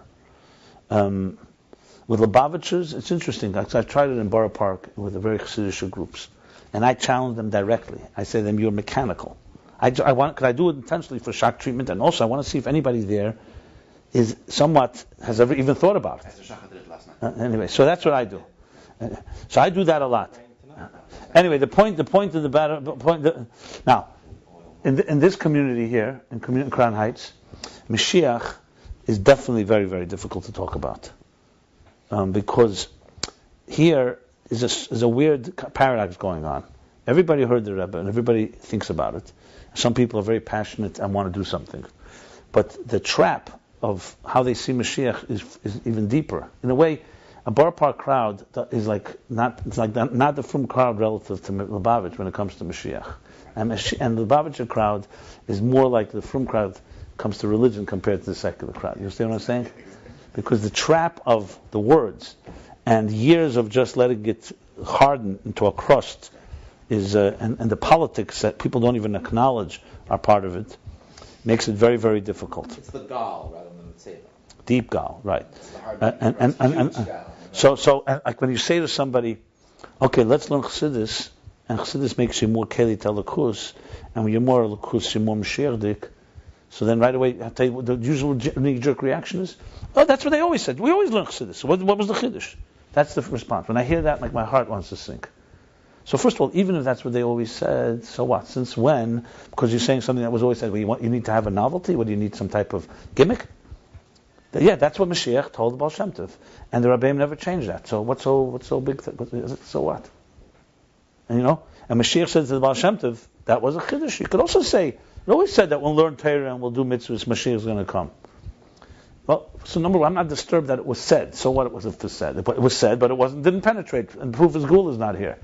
And number two, there's stages from the Baal Shem Tov till now. A lot more was done, and the Rebbe is saying now it's far more easier. So when someone says to me, oh, they're looking for, some gimmick. Like, what do you want, a gimmick? Maybe learning Chassidus is you're learning a Lakus, and maybe start taking it personally to heart, which is one of the suggestions I made, that talk I gave. Maybe that's not the thing, and I personally think it is. Maybe the reason I'm getting more frustrated or maybe more aggressive is because I'm learning Ayin Beis, and I'm like more in the Lakus mode now. I'm seeing, and then I think to myself, you respect the Rebbes. We all think the Rebbes are right. And I asked myself, how long did it take the Rebbe Rashab to write this? The Gashmis. It wasn't a miracle. It didn't take him years. There's no way to write this without years. That means he decided that it was important for him 6 years to spend his time, probably even more. of just writing. Forget about no. Right. So he spent instead of his time that he could have spent with Chassidim and talking to them and giving them advice, to sit and write this was more important. Why? How many people learn this? How many people understand it? So, the Rabbeim were like out of touch, God forbid. And then, wasn't the Rebbe Rashab, you go to the Rebbe Marash and the Tzemach Tzedek, volumes and volumes. I mean, I'm thinking now, each Rebbe, 30, 40, 50 volumes of Rebbe. So that's 6 Rebbes is 300 volumes right there. If not more. I'd probably say a little more. And then throw the Rebbe into the Rebbe, add another, and the Igris and everything. So even on a very basic level, so is this not part of the equation? Is this this is not part of the equation? And how much people learning, really? And if we're not going to learn Chassidus, who's going to learn Chassidus? The people don't even know that the Rabbeim wrote it. Enough said. So don't tell me that we did everything we can be doing. That's to me ridiculous. And to start saying that the Rebbe said we did everything, and then all this, we should just wait around, I don't know. To me, that doesn't make any sense. Now the good news is that the Rebbe didn't say we have to finish the job. He said, do your part, and then something will happen. I have no doubt. You think a critical mass, you said not even 20%. You don't have to touch every person on earth to touch the world. You touch a certain number. You do your part, and then it could change the world, like the Rambam says. I mean, to say one button, one act changes, even one act can change, but definitely an effort. You think it's impossible to get through to people like Sergey Brin or Larry Page, who are global thinkers, and talk to them about spiritual revolution? They'd be the first people to be responsive to it. The question is, they may ask you, what's your plan? What do we do? But the idea, in 2 minutes, you get through to them faster than 1,000 Lubavitchers. I mean, I don't mean to say it that way, but that's how it is, because they're global thinkers l'chatchila. They just don't think of it, and some think also on a consciousness level too. There's no doubt about it. Why do you only cite 2 times that the Rebbe was like negative that we have to do, but every other time, hundreds of times, the Rebbe said, the Sheikh is here, there's a Nasi here, there's so many things that swept along with this. Well, hold on 1 second. Because they came together every time these 2 lines came together. They were never one half. You're saying one half, I'm saying the other half of the same sentence. There was no Sikha, the Rebbe just said that, and the Sikha ended there. Then he always said that we should do something. Open your eyes. Im D'Hachan Kulchem. Lilmud Dinyan Gul Mashiach. There's no such Sikha where the Rebbe ended and saying he's here and good Shabbos, everybody. There's never a Sikha ends like that. Every Sikha ends with a Hirah. You know, the Sikha, the Rebbe did not call for action at the end. It's unthinkable. I'm not sure, but what about this? So I don't see it a contradiction, by the way. To me, as I said, let's for argument's sake say the Geula is right here, right now, and it's already here for 25 years, 22 years. Mashiach is here. But we're all asleep. What do you do then? What do you do then? You wake up. And everybody's asleep. There's no one to wake anybody up because everybody's asleep. Somebody's going to wake up and perish. That is more or less the status. I'm actually something to discuss later. What was that? This thing that's What did you saying. say? The Dul could be here, but we're not woken up yet to it. We're all asleep. Now, the question we could ask is, what do we do to wake each other up? That's the question. Now, I personally think most people think they're not asleep. They think they're still awake, so that's why they don't need to wake up. So then the problem has to be with the Rebbe. Then what the Rebbe said must be wrong or off, because that's how I see most people's relation. Where does the rest of Klal Yisrael fit in? That's the question. Who cares? I look at myself. That's all that matters. Do you think that Sergey Brin and Larry Page and Mark Zuckerberg thought about what the rest of the world is going to do?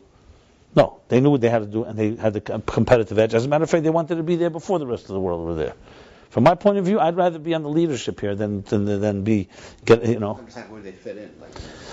Klal Yisrael. Where do the 7 billion people fit in? I think it's like this. It's a bunch of random individuals that whoever's going to be Zeicha is going to open their eyes first, and the rest are going to be followers. That's how I see it. So I don't know who fits in where. I don't even know who it is going to be. To my point of view, is I think part of what has to be done is get it out there. So at least those that have the ability to understand can see it. To me, the big thing is there are a lot of people that don't know the message. If they would know it, I think a lot more people would come out of the woodwork than we think. I have no idea where they're going to come from. My likelihood is going to be mostly either young generation, even here, young generation, because young generation is not jaded yet, and blinded like that, or more secular individuals. That's where I see the hope. Young and less religious. The young generation is not. That's the two. The young generation. That's the two possible. I think Mamish is true. If you touch secular people, the fry world. Yeah, then the frum always go along because they do everything anyway. Comfortable. Yeah. The young generation is not tainted by politics. The new generation. Young people generally are v'heshav levav v'salbanim. In other words, it may be our children. So we're learning Ayin Beis. We're not learning Ayin. What are we doing? Let's keep going. We might come to a good conclusion, For Reagan. That's good for Reagan. This energy should not be lost. Tiferes. So this all was a call to action, or what was this? What's the action? Till this point, I think it was not Dvarim B'Telem. I don't want to speak more if it's going to be Dvarim B'Telem. Till the point, we said what we said. I know we're sitting here. I'm going to try, and today's a very good day. I'm going to try to make a hot potato that we will be able to do. Not something that's a little out of the box. Something that's going to lead us to the next one. Okay, I'll do that. You were a minion here. You want to start Vani Hamaskil? You want to start? No, I don't know where to start from. That's the We'll thing. start with the birthday man. Because the birthday. We're ready for bringing in your honor. Abshleima. It's a birthday. You are invited. 5 o'clock. We're going to continue this for Rangan. Rabbi Jacobson is going to show up. Since you're talking to the women, since you're talking to the women, I've changed what I say to people when I speak to them. I don't usually mention Mashiach. Try to talk about something about Yiddishkeit.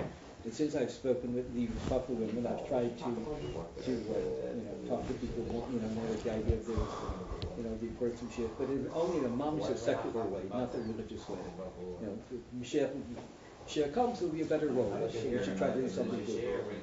And the other thing I've been trying to do is to live in a more Mashiach, to look in a more optimistic way.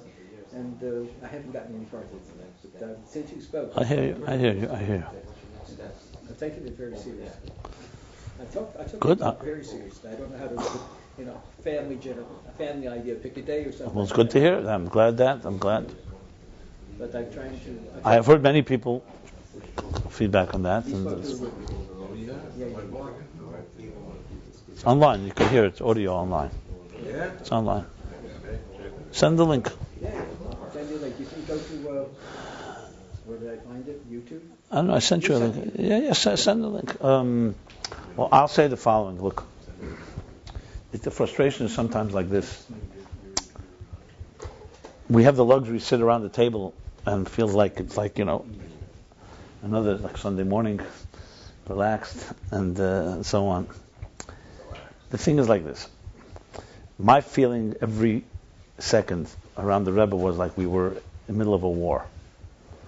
And we were a bunch of soldiers standing on the front and shooting, and there was an enemy. The enemy was apathy, ignorance. You gotta give a third one. Apathy, ignorance, and... What do you mean for my word quota? Apathy, ignorance, and complacency. Disinterest. How about disinterest? Okay, so you'll work on that. I only know what ignorance They is. not What is that? And dissonance. Dissonance. They don't want to be bothered. Okay. So, no, listen. Video. Put this up on YouTube is also a shtickl aveda. Maybe someone's going to hear it. So here's the thinking.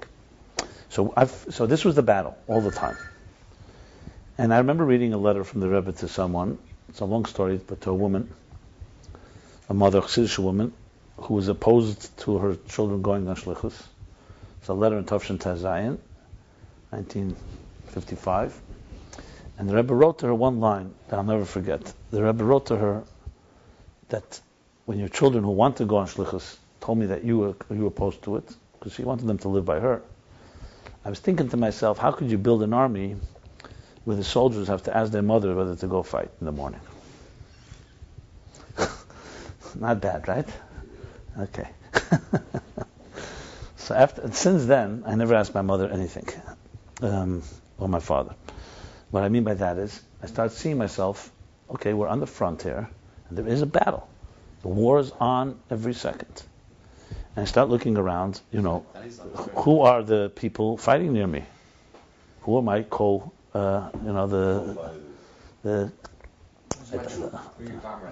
comrades, right, in arms. And I met a lot of people, and I saw a lot of people who are hiding behind rocks. Some who don't even come to the front. They're busy, comfortable Sunday morning sitting and talking.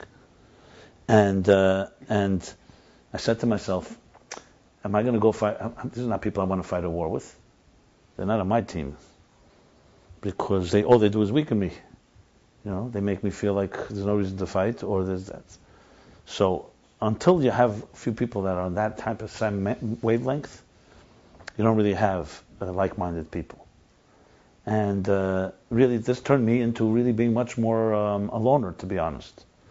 Not so much a loner, I communicate and interact, but it came to realize you got to know who's on that path and who's not.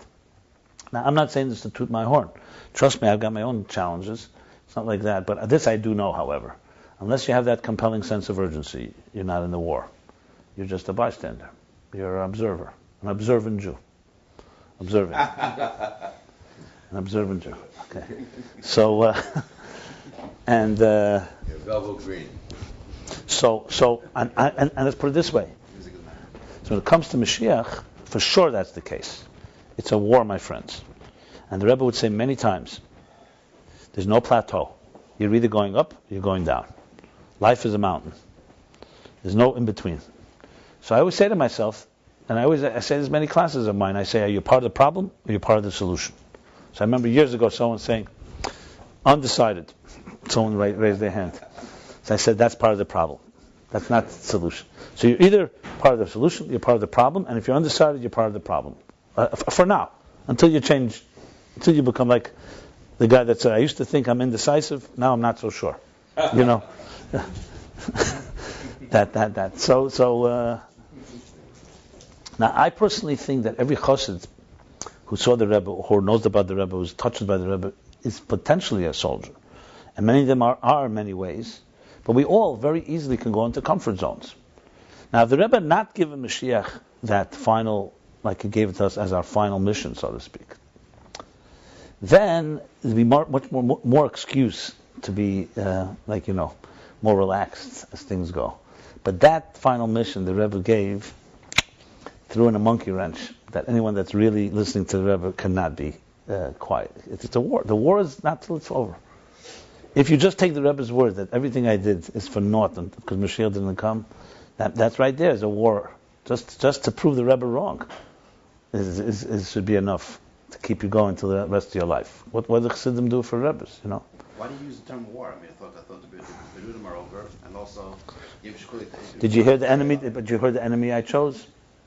Did you hear the enemy? Yes, apathy against Yeah, that's basically eyes closed.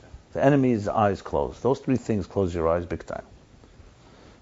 So that's what I meant by enemy. Not enemy as an objective enemy, it's more of a psychological enemy. It is a psychological enemy. Thank God. I think that the Rebbe, the first Rebbe in history, literally in history, from beginning of time, from Chet Tzadas, that came into a world of freedom, where Jews were free. Think about it. Besides the time of Shlomo Melech, a few years. Yeah, but that was a small period of time and it didn't last, and it potentially could have changed any second, because he wasn't living in a peaceful world. He just happened to have peace in that period. Fine. But let's not get technical here. We're talking now, it's a different world today. And technology today, and everything. The first time, and till 1945, the Frierdiker Rebbe was on the run all his life. He became Rebbe, he was already basically almost under arrest, under the Bolsheviks. And then came the Nazis, and came this, then came America. So the Rebbe knew right away that the war, the real war, as the years rolled on, was going to be those three things I said, 100%. That's the war. It's a far harder war, frankly, than Cossacks and Nazis. It is. Because there it's a defined, you know who your enemy is, you know what they want to kill you, blah, blah, blah. This is far harder. This is Evidim Be'eretz Asher. Oh, there it is. No, Dochem Be'eretz Mitzrayim is the Nisayan, the tests of pressure and poverty. Asher is, exactly. And trust me, I think it's great every new kosher sushi shop opens up, or pizza shop, or Chinese food, whatever it is. Kingston's lately becoming really good food, and taking us a step back. Right, you don't have to go to Flatbush anymore. You don't need Flatbush for Gullus. You don't have to go to the hood. The Rebbe's words at the end of the Sicha Chav Ches Nissen that many people forgot was Larezgin from the Gullus Pnimi. Remember those words? So Gullus Pnimi. Golus Gashmi, Mashiach could be here. Golus Pnimi, Mashiach can be on your lap and it won't help. Because it means you're not letting him in. It's like he's knocking your door and you don't want him in. That's a whole different... the Rebbe said that, Golus Pnimi. That's a psychological golus. That's what it means. It's not a golus from an enemy that's keeping you in prison. It's your own golus. That's a big one. That's the big one, and that is the... I mean, I've said it many times, that our mentality is definitely golus mentality. That's for sure. Until you learn Chassidus, that can maybe free you from Golus mentality. Because then you see another reality. That's how I see it. That's the only real force.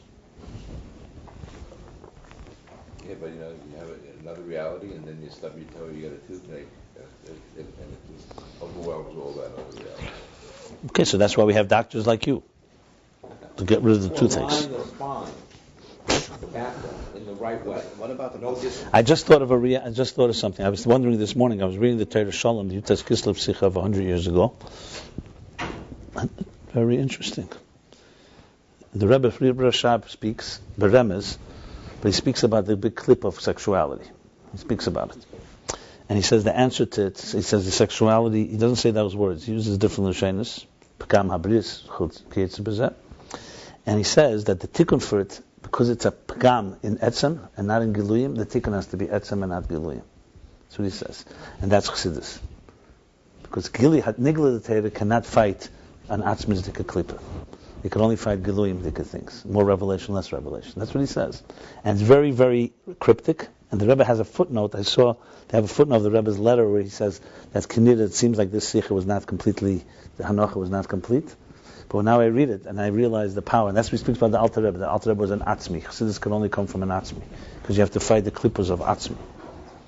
You see what I'm saying? I mean, in other words, and it reminds me of something. I don't know why I'm saying it, but maybe, the things, the elephant in the room type of klippos. There was a guy, I don't know his name, he's a Baal Tshuva from many years ago. I mean, I don't like the title, but let's call it that. He came to my office. I was working in Hanochas. It was at least 30 years ago. 30 years ago, wow. What's 30 years ago? Now it's Ayin Gimel, Mem Gimel, Mem Gimel somewhere. Wow, Mem Gimel. Yeah, maybe even more than 30. He comes into my office and he's looking for a mimer. I recognize his face. I saw that he used to come from the 60s. Some of you may know him. I don't know his name. Anyway, and he's looking for a mimer, and I find him the mimer, and he says to me, I said, and I saw he's really excited about it. So he says, I love Chassidus. I said, really? He says, yeah, it's the best thing. But he was like really passionate. So I said to him, what do you like about it? He says, it's emes. It's the real emes. So I said, how do you know that? I didn't ask him more, not skeptically. So he said, because it was the only thing that was more powerful than Taivas Noshim. That's what he tells me. So I said, really? That right away piqued my interest. So I said to him, can you elaborate? So he said, yeah, he was on the campus. I forgot where he said it was. It was on some college campus in the 60s. And he says, and I had a lot of Taivas. And I had girlfriends. I was this cool guy and all that. And it was like, that was my center of my life. It wasn't the schooling. I went there for the girls. So he told me. And I said, and then he said, somebody came to the campus and gave a class or something in Chassidus. I don't remember who he told me. I was just intrigued by the thing. So I said to him, and what happened? He said, we started learning it. I didn't understand what was going on. And this and that. But I thought, I liked the ideas.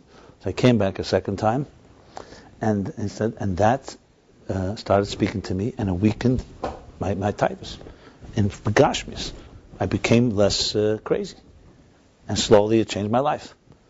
So I said, that's a big statement. It's weaken, you have a formula that can weaken that taiva, man. Nothing was ever able to weaken that. It was old age. You should speak to Mendel Marazov. Mendel Marazov gets up every week and says, "Was the main some will nicht? We can nicht." He says, Mendel Marazov says, "You think we don't want? We can't." He says, it's like an old dog. It doesn't have any more teeth. That's the problem. Okay. So anyway, so he's telling me this, and I said, "Really? Do you remember what Maimir you learned?" And I wasn't going to stop there. I wanted to know. She says, "Yeah. You have a Samach Vav here?" I bring out a Samach Vav, and he opens up to the page. It's a Maimir called Vayikach Ish Mebeis Levi. Parsha Shmois. Samach Vav. And he knew exactly the subject. It was not like some Chassidus changed me. He knew exactly what changed him. And I went and I opened it up, and he told me what it was. I couldn't believe it. You know what it was? The Rebbe Rashab asked a question. I mean, this guy must be he's definitely a sensitive neshama that he taught it him was also amazing. Not that because the guy who taught it him was jumping away from that subject. He was moving to something else. But he was touched by this. It was a question. It was a question in Maimir. Not even an answer, a question. The Rebbe Rashab starts in the Maimir, Vayikach Ish Mebeis Levi. No, Vayelach Ish Mebeis Levi. What's the lesson? Vayelach Ish Mebeis Levi. Vayelach Ish Vayikach Bas Levi. Right, Vayelach, right. It's Vayelach Ish, right, okay. Amram is going to Vayelach Ish. I'm sorry, not Vayikach, right. Vayikach, right. It is Vayikach, but the second... Yeah. But the Bible starts Vayelach Ish. And the Rebbe Rashab brings that we say in Shema, every day we say before Birchas Krishma, we say Kodesh, Kodesh, Kodesh, and we say all with the Malachim and the Chayes HaKodesh, and they find the Rebbe Rashab asks a question. Neshamas are infinitely higher than angels, the Malachim. Why do we care how excited they get? Why are we excited by their excitement? We're far greater than they are. Anyway, he said to me, he doesn't even know the answer till this day, but the question blew him away. He said, how could someone ask such a question? That means a person really believes that he's greater than an angel. Angels are like great. That he should feel that the neshamas are higher than angels, to him meant that the guy living in a different reality. And that's what weakened the whole of Elam Hazan, this guy, the Taivas in him. Just that question is what it was like shifted his consciousness. And I'm telling you a story. It happened with me. 1 second. Okay, fine. I was like, I registered it. I didn't say anything. I just was like, and the guy doesn't even realize how unbelievable. Today too, by the way. Today too, it's the same thing. The neshamas don't change. Different situations. Then there was certain awakenings. Today, trust me, soul's a soul. Everybody needs love, and everybody has pain. It's nothing changes in that regard. Different world, a little different. So today, on the contrary, today you have much more distribution than you had then, so you could reach larger numbers, so you could find more people. Anyway, it doesn't matter. Listen. Fast forward 25 years. Not 25 years. Not 25 years. This is around Mem Beis. Nun Beis. Around Nun Hey. Around 15 years later, I'm taking my son. When did my son go to camp? My son was born Mem Gimel. Yeah. I'm president in Kingston by the bus. My son's going to Montreal. The summer. Parents, you all know the summer experience, schlepping in ISIS. Okay. I'm standing there. And I see this guy. Now he has a white beard. How many years after? 15 years. It must be 15 years later. I never forgot. I'll never forget such a story. Because I have a story of Chassidus. He wasn't that old to begin with. He wasn't that young to begin with. No, he's probably more or less like your age, probably. No. Yeah, what is that? 15 years ago, I wasn't that young. Yeah. You ever see Dr. Langland? He was young and no, you 30 years ago. 30 No, he said 15 years Did you from say when he 15 years, some 30 years ago. Yeah, it was 30 years ago when this happened. 15 years from then. Anyway, I go over to him. And I say, "How are you? Shalom Aleichem." Yeah. I said, "Vayelech ish the Beis Levi." Wow. You said that to him? Yeah. It's like Yaakov. Without saying anything else. Like So he looked at. Yosef. He was shocked. He said, "How do you know that?" So I said, I'm a prophet. I see something on your face. No, that's a joke. Yosef continued what they were Anyway, so he said to me, he was like, because by him it's embedded in him forever. I said, maybe you don't remember, you came to my office. Vayelech ish changed your life, and your story changed my life. So he said, he's a humble guy. I know him for sure by face. He comes around. He doesn't live here. He's like so unassuming. You would never think. No, I never got his name, to be honest. And I know him by face for sure. It's like he has a schlumpy beard, and he looks like you. Maybe he lives in Jersey. Maybe his name is A.B. Rosenhaus. Big supporter of Morristown? No, he's not a Gevir. He's not Rosenhaus from Morristown. No. Next time, I felt, honestly, I felt uncomfortable really to pry in his. He told me the story, so. And next time I meet him, I definitely am going to find out who he is. It's not even relevant. I don't know if I would say his name. It's not maybe important. I don't, The guy's like he's like a guy like Shmerel, who teaches Nahal Torah. Yeah, these guys like tzaddikim nestorim that you don't even hear about them. That type of guy. They're not even on COL. Doesn't even know they exist. That's a good sign. Oh. Okay, so that was a complete Freudian slip. Yes, and they still don't cover him. What? Okay, fine. But these guys, they see them with the little kids on Shabbos after. These are like few. When I was in Lubavitch Yeshiva, Yiddish Shamayim, Durach and Durach. When I was in Lubavitch Yeshiva, they went on strike over there. Rabbi Katzon was the guy who taught full days. Yeah. I don't even know him. I see a guy sitting at 770 with like a Baal Shem Tov, sitting with the kids there. And everyone else is oblivious. Huh? Barnett, Rabbi Schwartz. Rabbi Schwartz is also, these are Panimis Dika guys, Rabbi Schwartz, Tzvi Barnett, and all the redheads. Tzvi Barnett. No, Tzvi Barnett's not red. I don't know Tzvi Barnett. Which one's Tzvi Barnett? The Sefer, fabulous Sefer. He's out of Chinook. Yeah. They Nebuch took it seriously. They Nebuch took it seriously. You know that one? They Nebuch took it seriously. And Pape, look at Pape, there's some teachings and how that is so unbelievable. And you guys, what are you talking about? See, if you had learned that mimer, it would have changed your life, right? Anyway, why am I saying it? Because when I was reading today, now we're talking, I realize now.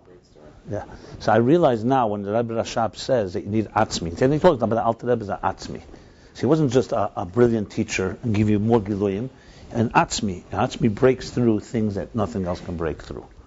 So there he says beferish chassidus. So I know clearly the biggest clip of Olam Hazeh, besides I said apathy, ignorance, and dissonance, is obviously sexuality. But sexuality is not the root of the problem. Sexuality is what you get consumed with, and it then becomes a klipa that covers everything else off, because that replaces God. It replaces passion. It becomes the outlet. Sexuality covered or whatever, the few money, those few things. Taiva covered. But if you give somebody something that's powerful, that's why I know that it could work. There's no question in my mind. I told a nice guy tells me, let's not kid ourselves. Guys are into taivas and this, but you can suddenly give them chassidus and you think the world's going to change. So I say, so when the Rebbe says the world's ready, he says, that's not our world. That's not the world. It's a different world. But honestly, if a story like this that I just mentioned, it doesn't mean sexuality isn't powerful. It means chassidus is more powerful. That's what it means. And it could pierce. And you know what? That there maybe is a real God in this world, and God maybe really gave us a Torah, and really Torah could really break through. Most frum Jews don't know that. Most frum Jews are frum, but they have no belief that the Torah can change the world. For sure not. Goyim, they're Goyim. What do you mean? How can they change the world? They're Goyim, they're animals. Why could They haven't made this for reality. Novel B'Rishus HaTorah. You know this word? You see this court case going on now with Weberman. Nuvalim B'Rishus HaTorah. It's unbelievable. They arrested them Friday night. Pictures. Fine. That's technical. Instead of admitting. No, not funny.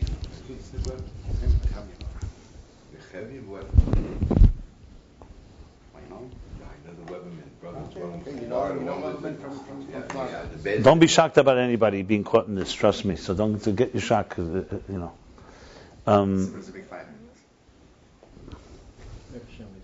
This is the worst of all of B'Rishus HaTorah that possible. When they fall to steal money, this is the worst possible in the veil that you can do. Doesn't get worse than this. And one of the reasons that Rabbanim all have a problem with it because they say it's everywhere in all our top Heicha Fenster. And if you open up the Pandora's box, Why is it everywhere? What's the shade of because they have no God. They have no God. You have no God, and there's no God. That's not kidding us. There's no God. More than the secular world. They also don't have God. But with God, I told you that's worse because you don't even have. Anyway, so that's that for today, huh? Wow, nice. What do you get out of this one today? They had a whole thing because they Harayim took pictures of the girl in the courtroom and they From the told beginning. us who she was or From the beginning, that summary on that one. From years was a very aggressive Friday night. That's terrible. Well, Yitzhak Kislev is coming up, so we got to do something. Last night, Olsen, he's like 9 years old. He said that the Rebbe, he went to a Fabring and the Rebbe before he was Rebbe, and he remembers what the Rebbe said. So so what do we call this? How do we title this class? Call to action. Pod V'Shalom Nafshi. So it's not really an IM based class. It's not Pod V'Shalom. The beginning was. Work for Pod V'Shalom. Okay, so fine. So we'll call this is laying the ground for personal redemption. Okay, good. Laying the ground for personal redemption.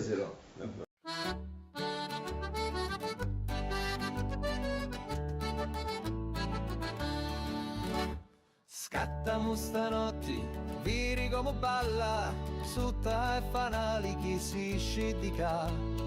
Ballamo stanotti, salta come un'anna, chi pettini di luna in sciolla. Gira musica, gira e non si ferma, come una galla do vento aita. Attira con narina, tamburello e abbacia come sua figliola. Scattano stanotti, viri come balla, sutta e fanali chi si scidica.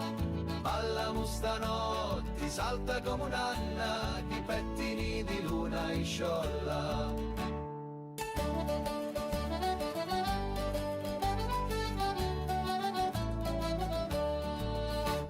Sinni e Tunu, i voti si danno, tu na poco gli peputia.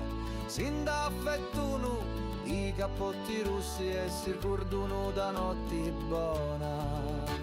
Scattamo stanotti, vini come balla, su te fanali chi si scidica. Ballamo stanotte, salta come un'anna, chi pettini di luna in scioglie.